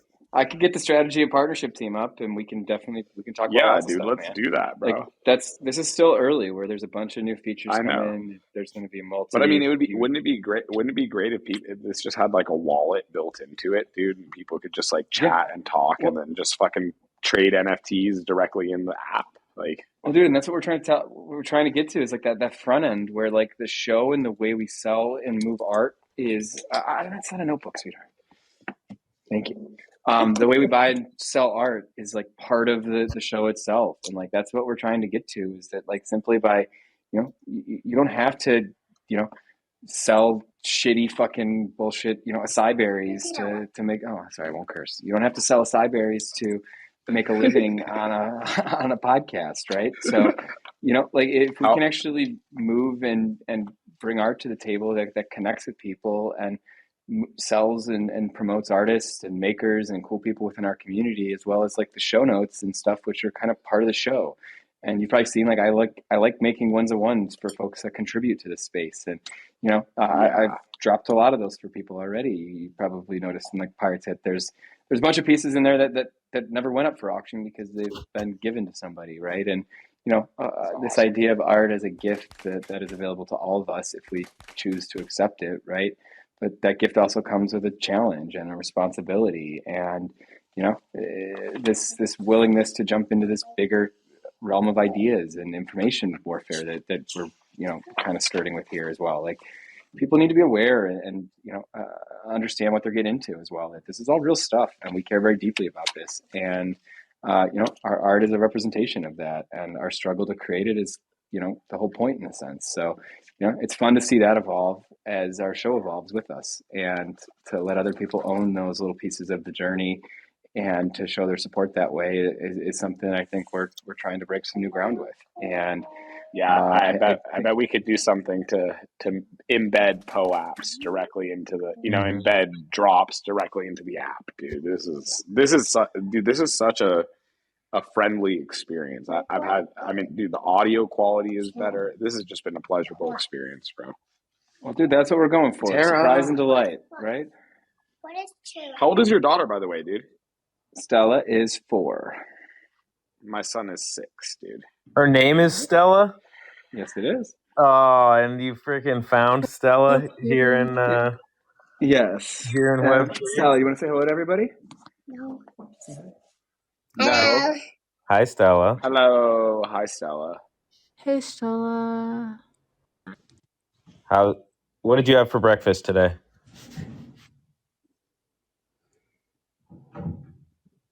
She's busy. She's like, I'm drying, Dad. I don't want to listen to these old fogies. You guys are boring. She's like, these guys are boring. She's like, Dad, this is what you do. They're so boring. Like, those headphones are like the best thing ever. The best thing ever, dude. Listen, the Apple headphones, the AirPod Pro Max or whatever, the AirPod Max is like the greatest thing for autistic people. they're on amazing, the planet, but dude. like they gotta noise fix the canceling. connection shit with them. Also, why am I still a chair? I need. You're a top-notch chair. Let me tell you. Great chair, Tia. It's amazing. Tara. Oh, there I see her. I see her little 8-bit anime. Wow, it's like we almost like don't want to space, and we've got like so many awesome and cool people in here too. No kidding. I want to give a quick shill for my real life shit. If anyone has any connections to like warehouses that would be potentially open to a sort of new technology of electrifying their forklifts. This is a guy Stark set me up with. And so currently looking at everything from like Fortune 500 logistics providers down to, I was talking to a buddy he's got a buddy who runs a winery that the guy like drives a Rivian. And so like figuring out what that like commercialization sort of pathway will be, DM me. Yeah, and if you guys don't know, that Steve and I, when we're not fucking around Pirate Radio, we work on some emerging technologies and some green tech stuff. And I'm not in it like the science level, like my cohort partner in crime here is, but we do love like trying to figure out and solve some of these big questions and these big problems, and use our limited knowledge and information sets to connect the dots. But look up influitenergy.com or INFLUIT energy, and it'll give you a sense of what we're actually talking about there. But it's a pumpable hydroelectric nano fuel. It's freaking crazy. Like, it's renewable.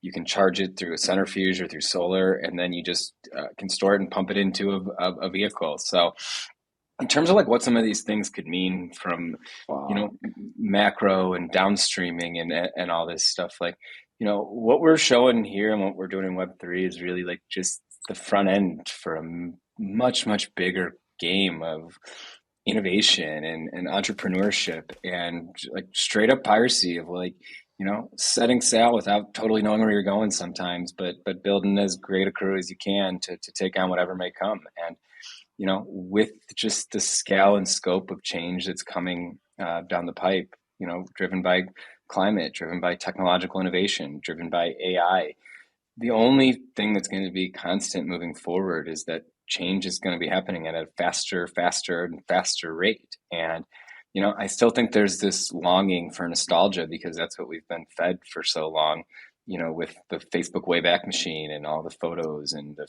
fake realities we serve up ourselves is kind of a way of like dressing up memories and feeling nostalgic about them. But I think this shift needs to happen where we start to really think about what we're doing as an odyssey, as an open-ended journey, and make it about that. Make it about the crew. Make it about, finding and bringing into our horde, our fleet, as many people as we can who can help us navigate these waters. Because I promise you, they're going to be troublesome and challenging waters, regardless of what we do. But if we invest in each other and invest in a whole fleet of things that can help us, get through that gap, it changes the probabilities and the potential outcomes in significantly real ways. And I just don't want everybody to lose sight of that.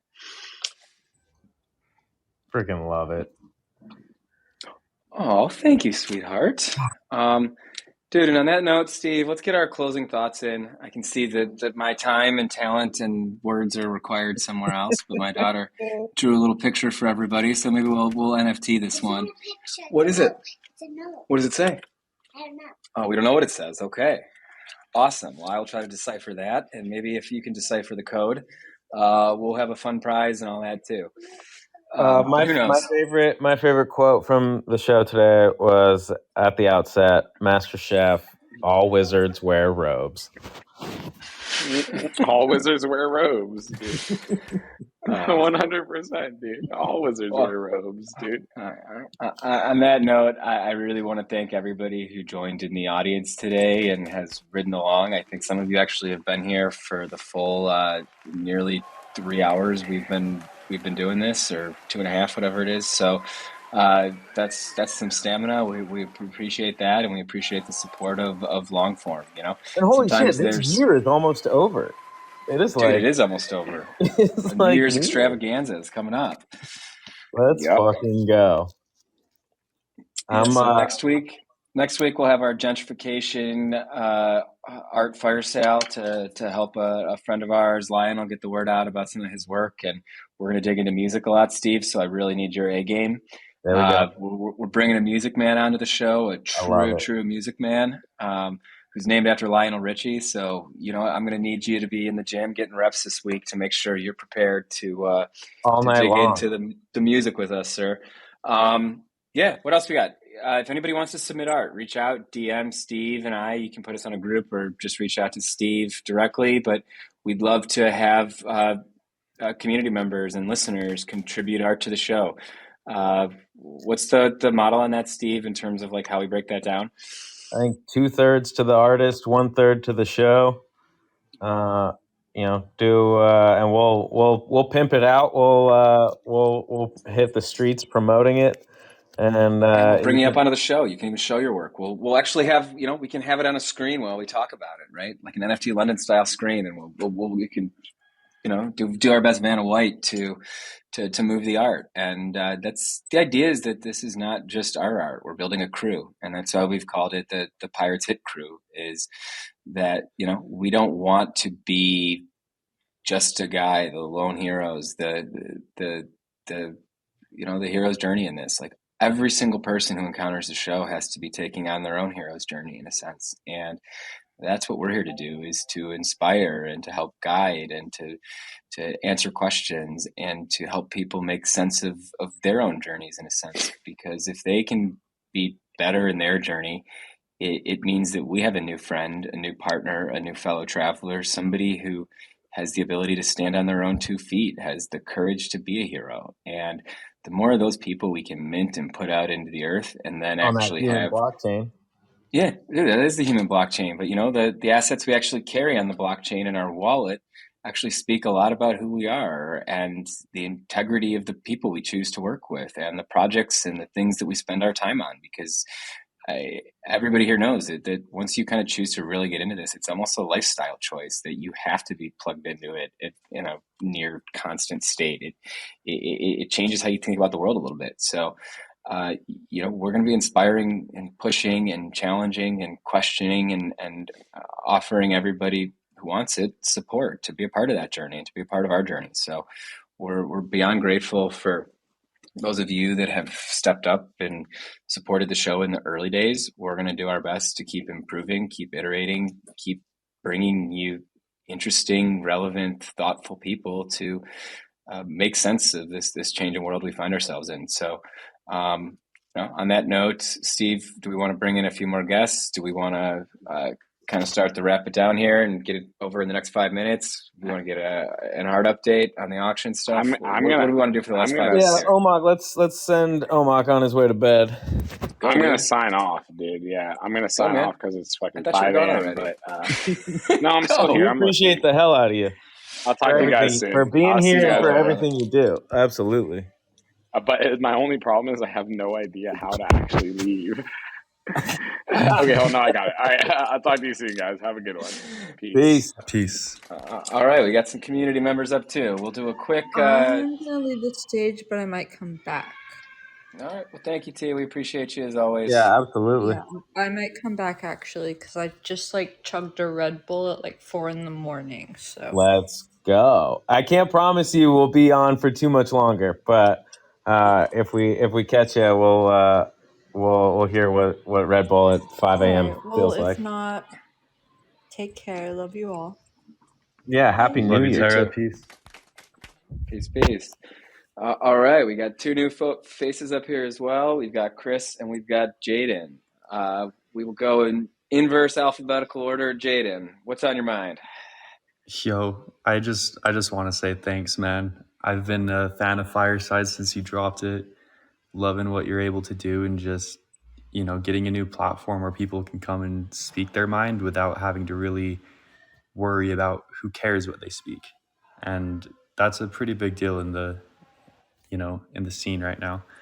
And especially as soon as I heard you and Chef are good friends, and because I had he mentioned he wondered if you were a LARPer, right? You kind of came new, almost as a shock, you were just a Twitter account, right? But that's where that's where it flourishes from there. You see a random PFP, you see just a random person, but being able to find out actually what you're about, what you're here for, and what you're doing a lot behind the scenes is just nuts. Because I think that especially the experiences a lot of people have had throughout this year, 2 years, and even longer than that if you've been in crypto for a while, can really kind of get fatiguing and kind of disheartening, Totally. But to see that there's, someone out there that's really trying to help is incredible. Dude, from cynicism is despair. And once you're in that whirlpool of cynicism, it's very difficult to get out. And, into apathy is atrophy and death. That cynicism trap is so easy to fall into this space, and that nothing really matters. Everything's kind of a game. And that gets reinforced by a lot of the narratives and a lot of the things Omak and I were talking about today. So, dude, thank you for being a part of it, man. And if there's anything else you want to get to, we can dive in. That's kind of the idea, is that community members can bring stuff to the table too. I have a lot of the same experience you do, in high school and stuff. I was a big speech and debate nerd. I could always, someone could just tell me anything, and I'll be like, okay, I'll talk about it. And it was because I've always loved learning anything. It doesn't matter what it is. I'm always into that. So I was kind of interested in getting up earlier, but then I realized you had to do the apply, and I didn't know how long that was going to take. And then I just fucking did it.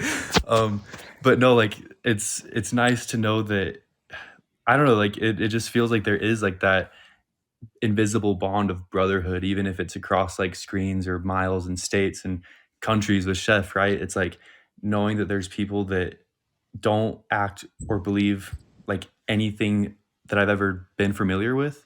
It's nice to know that they're fucking out there. And because that's where the good stuff in the world is. The Force Awakens, right? We got to find all the Jedis in training and the builders and in residence. They often don't know it themselves. And we've talked about this a lot, how interesting and untypical people often suffer greatly for being that way, and it's often not their choice too. So if you don't fit anywhere, and the way you think doesn't normally apply in a lot of the normal systems, it just puts you in a place where you're adversarial, even if you don't want to be, even if your intention is totally in line and with helping, but your way of helping is seen just not totally for what it is. It puts you in a box in a way that's very lonely and very isolating. And to find other people that empathize at that journey and have also been on it themselves, you can't fake it. There's a provenance to it. There's there's scars, and there's it's forced us to all come to our own first principles solutions to things in a really, creative, adaptable way that's original to each one of us. And I'm grateful that you've been willing to step up on stage and, be a part of it now. It's part of it's your story now too.